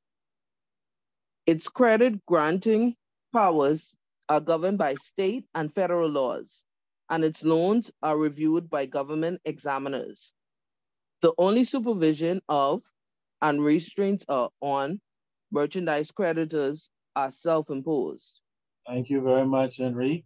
So for those of you who were following what he was saying, we see very clearly that this part of it is specifically outside of the types of credit with the differences between the bank credit and the merchandising credit. And they have, again, the initial discussion had to do with how they're similar. And then the subsequent discussion had to do with how they are different. And so, again, it's easy to see a question coming like, describe two similarities and two differences, or what is the main difference between a bank and a merchandising entity, or whatever the case might be. So, again, it's not hard to see how questions can come, and I throw these out from time to time so that as you make your notes and prepare, you can focus on the key stuff, as you already know. All right. So now we're marching then into this world of merchandising credit, but notice the text is carefully keeping you aligned with other types of credit, because the idea is for us to not lose sight of the fact that no matter what type of credit we're dealing with, the foundation of the credit principle, the trust, the intention, never changes. Okay? Ever. It's a for better or for worse kind of situation. All right, thank you, Enrique. Let's see who's going to step up next. So now, before we go any further in the discussion, you'll see that there's a little talk about the growth of the credit function, where it came from, how a lack of government regulation led to tightening of credit, and specifically in the United States, that this refers to specifically, but of course, whatever happens in the US happens here to a great extent anyway. And so, like everything else, we copy a lot of their practices, and that includes lending practices as well. Some of them we haven't gotten to yet, but we're getting closer, like the credit bureau, I understand is imminent. It probably will be in place maybe this year. When that bureau kicks in, that's going to add a whole new dimension to domestic borrowing. Okay. Have you guys had any meetings yet about what the credit bureau, I mean, to lending for you, your organizations? Anyone? Are your people happy about it or not?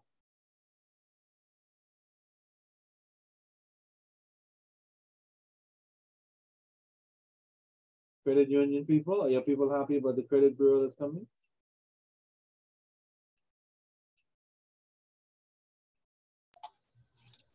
I don't think anyone is happy about the credit bureau. Yeah, folks are very quiet about that, even though it's on the way. It's on the way. It's here. Yeah, it's here. it's here. We've been using it. Are you using it already? Yeah, I think everyone is using it. Is everyone using it? BMC? Are you using it?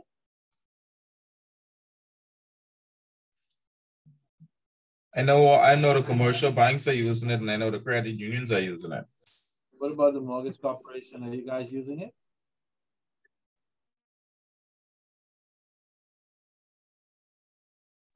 Not to my knowledge. Not to your knowledge. Are you sure you're using it, credit union? Not as yet. Not as yet. Not as yet. Yes, we're using it. And most of all the banks are using it. Central Bank is enforcing it. So it's interesting that the credit unions are using it. The retail banks are using it, but the mortgage corporation doesn't have a clue about what the hell is going on with it. And No, we're in the process, Mr. Nicholson. I suggest the persons who know their credit are bad, they should get to the mortgage corp immediately. No, don't come to us. No, don't come to us. We just check your background too now. We don't just give loans like that. No, but if y'all ain't using the credit bureau, then your information isn't gonna be as accurate as the credit bureau's information. Now, it gets interesting because not much is being said publicly about the credit bureau. It's a big old KGB secret for some reason. The financial institutions, most of them, not all of them apparently, are using the bureau, but it seems to be operating in silence for some reason. Now, the question is this. Since it's here, for the sake of those who are not aware, etc., what is the name of the credit bureau? Anyone?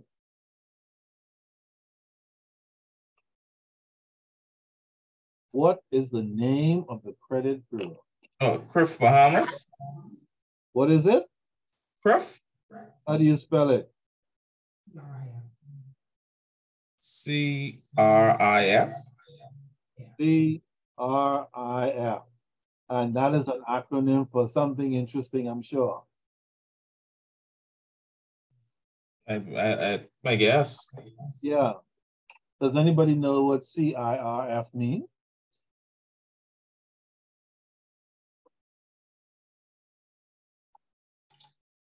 Let me check Google. Way to go. I was hoping somebody would say that. Okay. Truth of the matter is, if it's already here, we should know.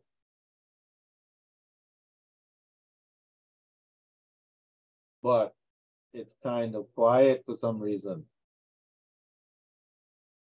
Mousy. I don't know why.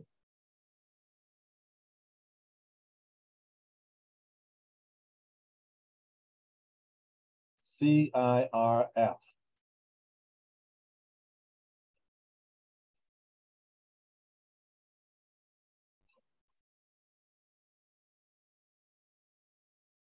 I've seen that.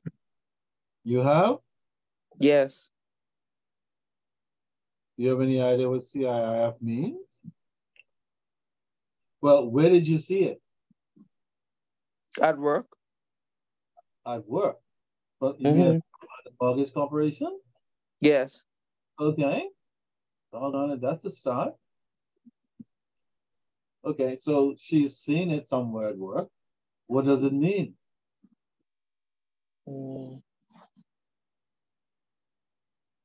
Anything on Google yet?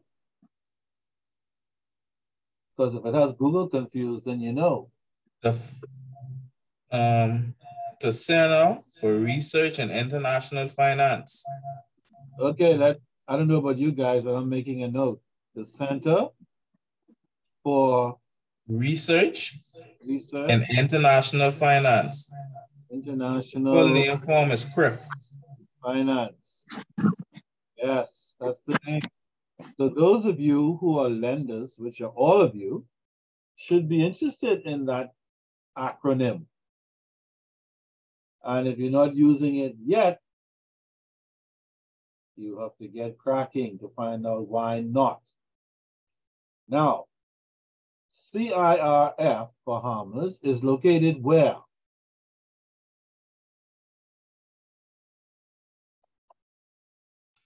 I think I'm not sure. Don't hold me to this. No, we won't. If it isn't France, it's Australia. I know it's somewhere far. But I know we have an office somewhere in the Bahamas. But there's we contact somewhere far.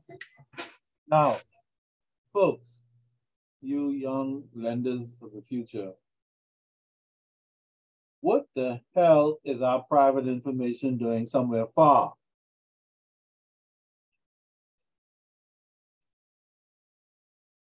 Anyone knows? The banks and the credit unions have to send the information in a portal to them. And then they put it in their portal so everyone, all the banks and credit unions can see it when they pull up a person's name. I know. That's not my question. My question is, what is our personal financial information doing far away in some foreign country? That's what I'm asking. Ask the PLP government. Oh, you mean, government? And no, my bad. The F&M government, they implemented it. Well, not really. This thing was on the way long before the F&M. They pushed it because during the time of COVID, they was really pushing it. Yeah, because it was sitting around for years trying to get somewhere. My question is, whoever is the government, see, even if we say it's the previous one, why wouldn't the current one stop it and say, we don't want our information? Because it's hard to stop something that is already is an unfair, and then especially when money is involved. No. Because one thing I don't like about it, if someone credit score is poor, you have to pay for it, but you don't get the money back. So not only you're not gonna get what you're trying to get, you're also losing too. And where's this money going? Listen to me. Whatever is gonna be lost is nothing compared to the private information that's hanging out there in a foreign country. That's my point. Okay? What I'm trying to get you to look at is the bigger picture. We already have all of our banking information in Trinidad.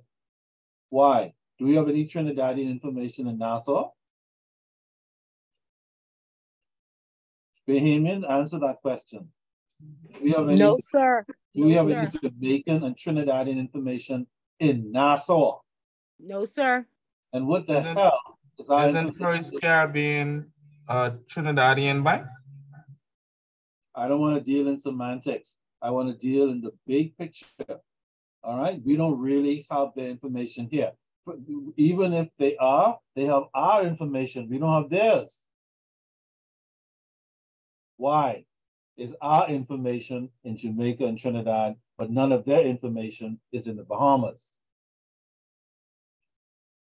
Well, that's for you young bankers and financial people to figure out when one of you become prime minister and so on. And now we have the credit union, the credit bureau, the hell somewhere with everybody.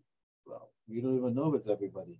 That's the other problem. But anyway, let's presume everybody's personal financial history sitting around floating the hell somewhere in Timbuktu. But Timbuktu's information is not in the Bahamas either. Why are we doing this? Anybody knows?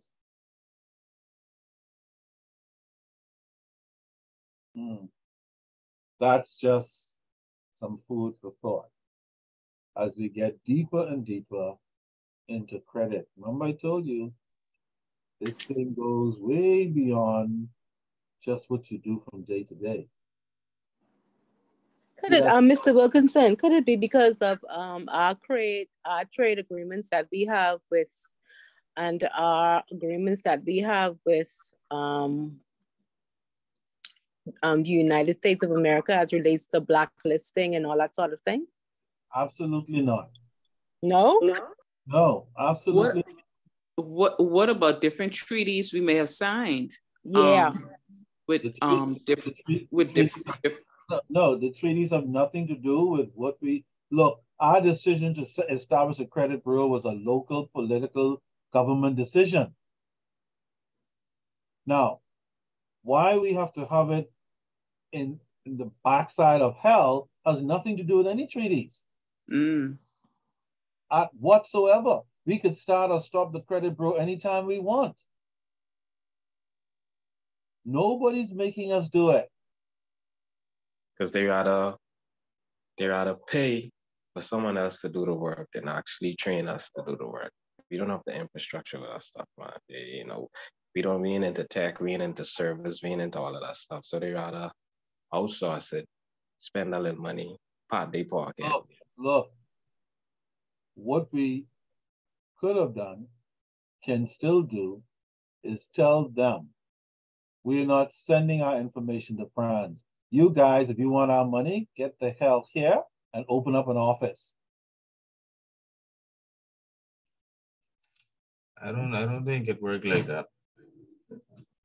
Anything could work any way we want it. It's our information. That's what you guys still don't get. We keep falling down on our knees before these things.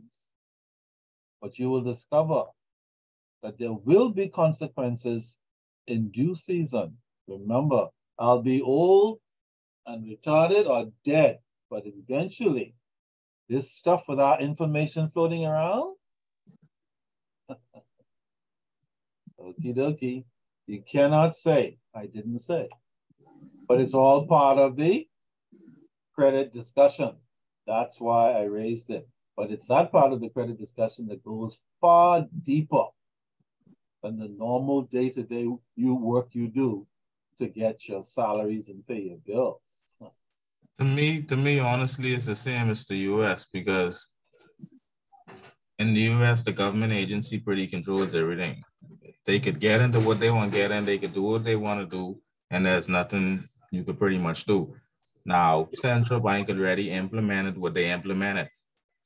You don't follow what they do, what they say, you pay a fine. No, you just keep losing money. I'm not advocating that we don't do it. I'm advocating that our private information should not be behind God's back. I'm not advocating we don't do it. Okay? Those are two completely different issues. One is far more important than the other one. The central bank's enforcement, that's easy. No problem there. The real problem is what's happening with our information wherever it is. We don't really know. All right, just some food for thought. Just some food for thought. Okay, thank you, Juliet and Enrique. You guys have started a snowstorm. This doggone credit. Okay, Tanika, are you there? Yes, I'm here. Okay, Tanika, why don't you take us into the discussion about where credit, the credit function came from originally, at least in this part of the world. Then that will take us forward into our other discussion. I know I kind of break it up a little bit with that credit information behind God's back, but you know, it's a little spooky having your private affairs, just like somebody sending your medical status to be stored somewhere in South Africa or maybe Nigeria or something. How about that? Or maybe in Afghanistan, where a bunch of crazy Afghanis people are. I don't know, just throwing it out. That all of our critical private information continues to be floating around the world somewhere. Okay, just some food for thought. Tanika, let it rip. Growth. Okay, growth of the credit function. The relative lack of government regulation over commercial credit is unique. For with the increasing complexity of our industrial society, the federal government has greatly expanded its influence on many areas of American business. Let me ask you guys a question before Tanika goes on. Do we have a form of federal government in the Bahamas? And if yes, where is it located? Do we have a form of federal government? Like the US? We don't call it federal, but do we have a form of it? Yes, because we don't have state governments, so we only have what we would call, I guess, a federal government. Well, we have two types of government so far. In the US, for example, and other countries in the West, they have federal, state, and local. So far, we only have federal and local government, don't we? We have local government in the Family Islands, don't we? Did you guys know that?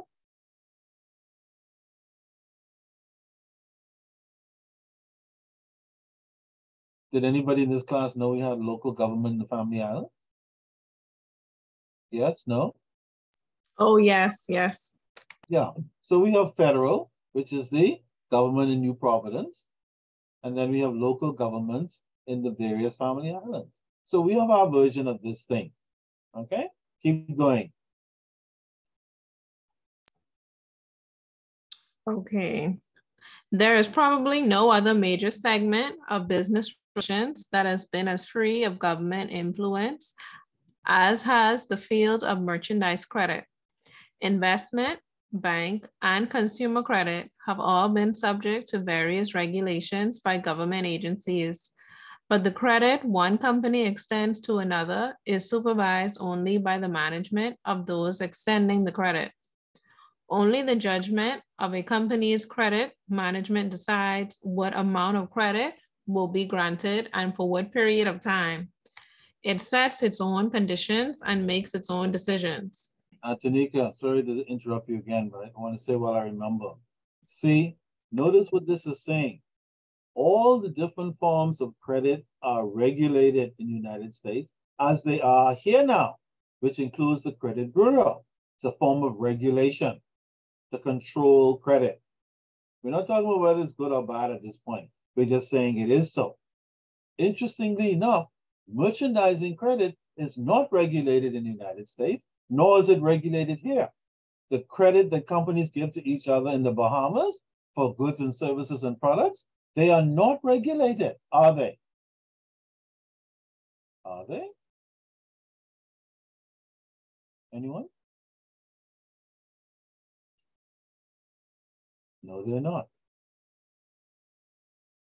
If Kelly's wants to give credit to Thompson Trading, they don't have to go to the credit bureau to get information. They're not even on that. Their information is not even there, but they're still giving credit to each other. So that is an area, interestingly enough, not only in the United States and such, but even here, where there's no regulation of a major form of credit that takes place every day. So while the rest of us have our information, our personal information floating around somewhere, these guys are not even regulated at all. Nobody's even checking for them. Imagine that. Food for thought again. Keep going, Tanika. Our economy has been served well by the unrestricted exercise of this credit judgment. Credit management has kept pace with economic growth, successfully supplying the increasing amounts of credit through which almost all goods and services purchased by American business firms are acquired. By extension, Bahamian business firms as well. Keep going. History. It has been a long road to this state of vigor and vitality. Merchandise credit traces its roots to the beginning of business transactions between human beings and has evolved greatly over the years. We are familiar with the literature of earlier centuries, which showed that people were once jailed or sold into slavery for the non-payment of debts. Happily, merchandise credit has since become a highly refined, more sophisticated mechanism. In this country, from colonial times to the Civil War, normal credit terms ranged from 6 to 12 months. The Civil War and its aftermath, developments in banking, transportation, and communication created a set of conditions which strongly influenced the development of modern trade credit. Wait, that was the end of that. Wait, scroll up a little. Sorry. Modern trade credit. Keep going. Modern, hold on, wait, now I lost it. Yeah, the paragraph before the last, almost to the bottom. Okay, modern trade credit. Credit terms today are much shorter than a century ago, but this does not mean that there has been any shrinkage in the amount of merchandise or trade credit in use.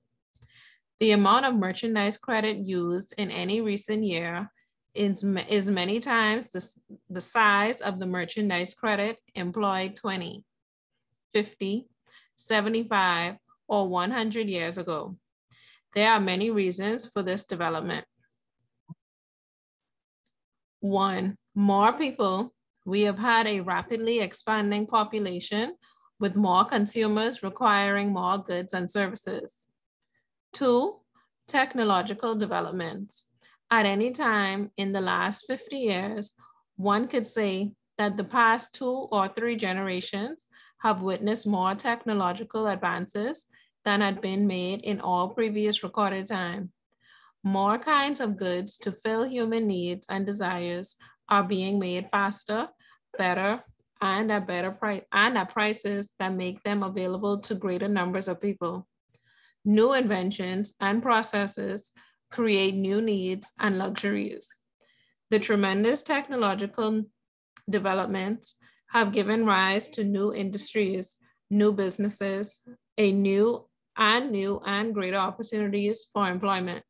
Now, folks, in case I'm hoping that you're noticing that yes, we're here to discuss ultimately credit techniques and approaches, etc. But notice even in this background information, what we call background information, is a whole lot of concepts that kind of show us the big picture of where all of this stuff has come from, the economics of the whole thing, the technology of the whole thing, the whole picture, so that we can then say, oh, this is how we get to this present position.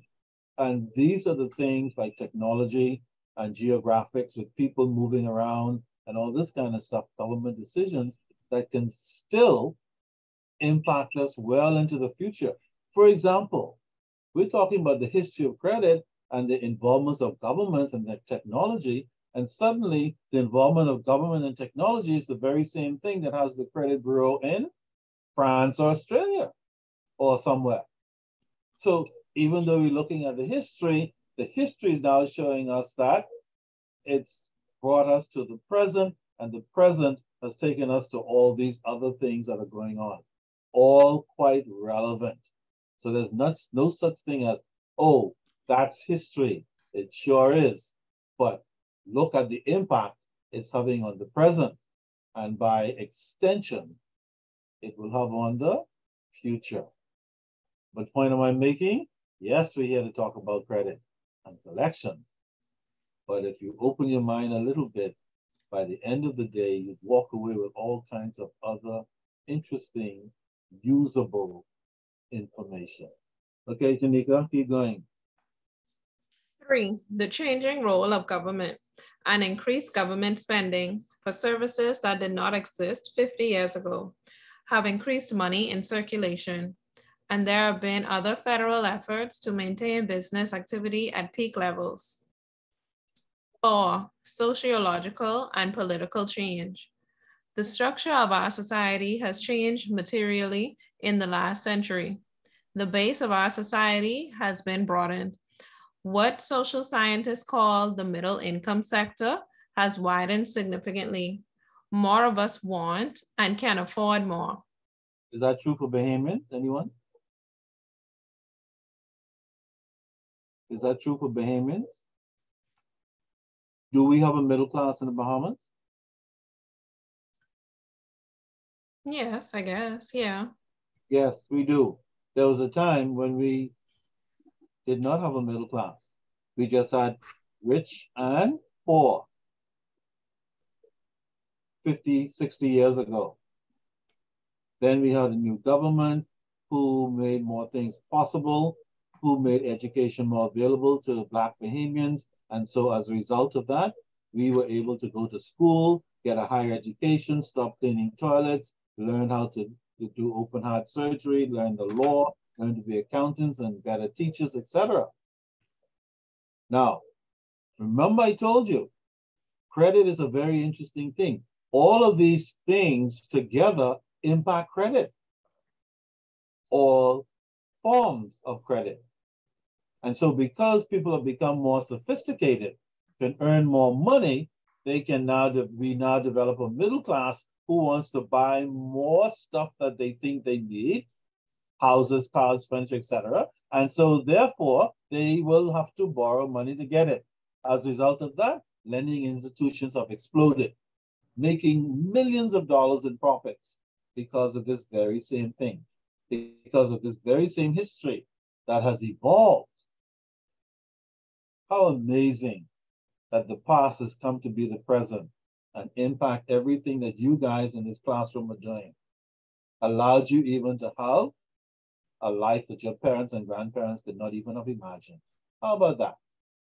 And we're supposed to be talking about credit collections, and yet we are. Keep going, Tanika.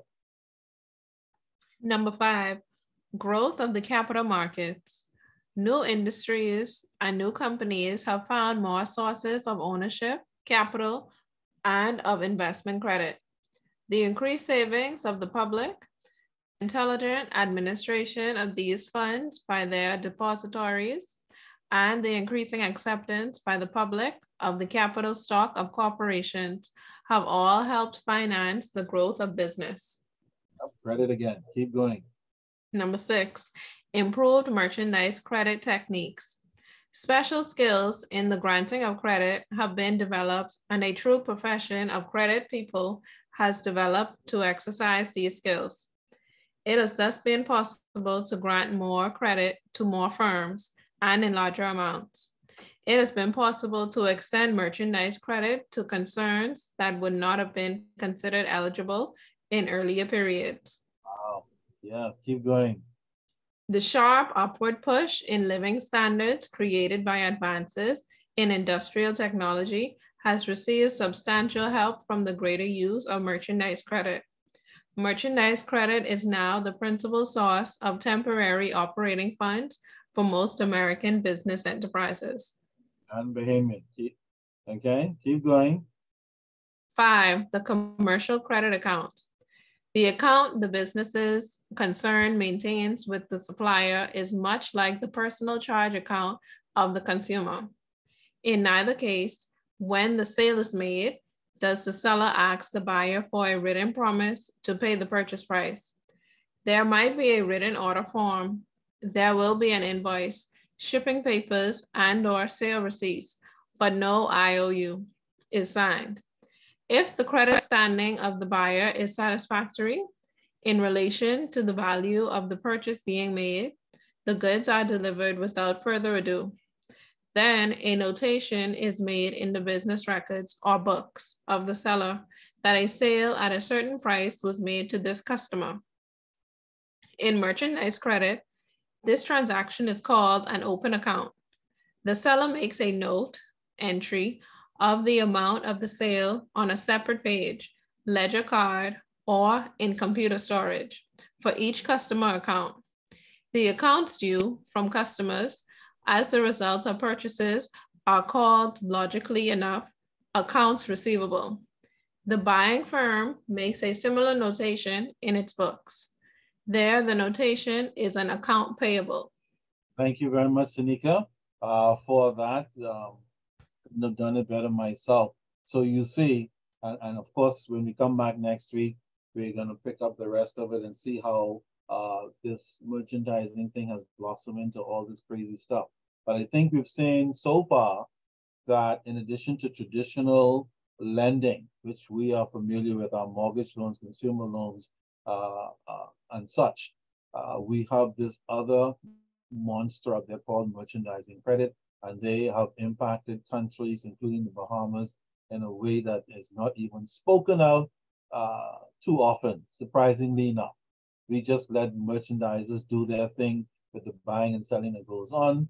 The impact of their work has a tremendous impact, as you can see historically, on the economies of the world. Bahamas, no different. We are impacted by all of these historical issues that have led to this very sophisticated form of credit and economic development here, even in our country. Okay? So it's some food for thought. And the reason why I had us go through it is so that we could get some feel for like where all of this came from. Because sometimes, you know, for example, when children grow up, sometimes they think that what the stuff that their parents have, like their parents may have gotten it overnight, waved a magic wand, did something magical, when in fact it has nothing to do with that. It came from a history of blood, sweat, and tears. Okay? The development of credit in the Bahamas and around the world is no different. It has a history, and we were just introduced in some form to that history. And as you can see, the buying and selling between buyer and seller, it appears even to be less complicated, quote unquote, than lending between bank and client, between credit union and member, and so on. Mortgage companies and customer, and so on. For some strange reason, it would appear so far that as significant as the business is, it is not so complex. Doesn't mean it doesn't have its problems. We'll see some of those issues later on and be able to compare them to traditional lending. But we can see already, I hope, the impact of the merchandising field of credit on all the other things that we do. Okay? One question before we break, I'll let you guys go and snooze a little bit. When a company issues stock or shares, what is it trying to do? Anybody know?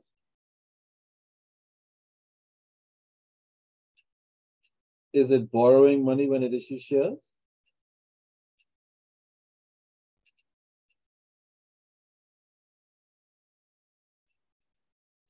Very important. Generating money? When a company issues, get money. when a company issues shares to the public, are they borrowing money? They're generating money? They're generating it, but are they borrowing it?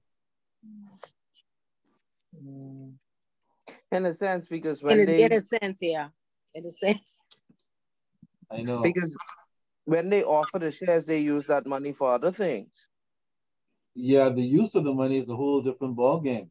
But when if you issue the shares and you buy the shares, what happens is you become a part owner of the company. Did you know that?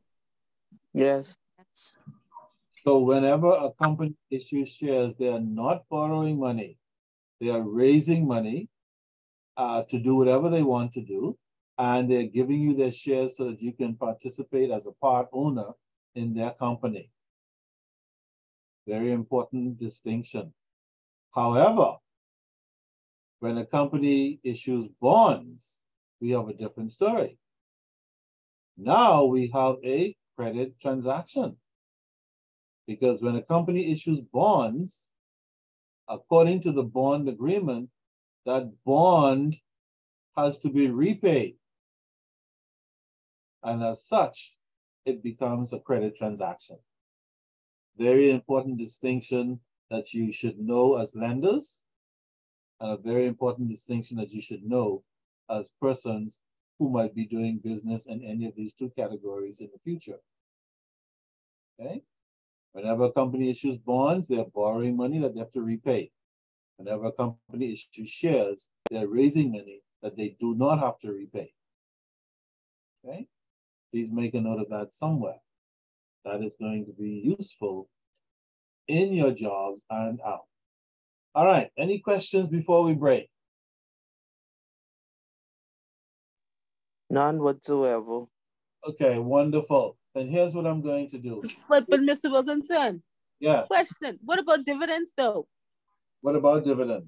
Yeah, if they issue in shares, right, and you become a part owner, and are they entitled to pay you dividends as a uncommon shares? Well, you know something, Chantel? One thing I like about your question is you're like, wait one cotton picking minute. I'm just going to take his word for it. I'm going to ask a question. Chantel's got a table that next session. Yeah. We might forget, Henry. Let me just say this. Yes, when you buy shares from a company, you may get dividends, but by law, they don't have to pay it. Did you know that? Oh, no, sir. I know you didn't. A lot of people still don't know that. When you buy shares from a company, they may pay dividends. They do pay dividends, but they're not required by law to do it. So companies will pay dividends whenever they think they have the money available to pay it.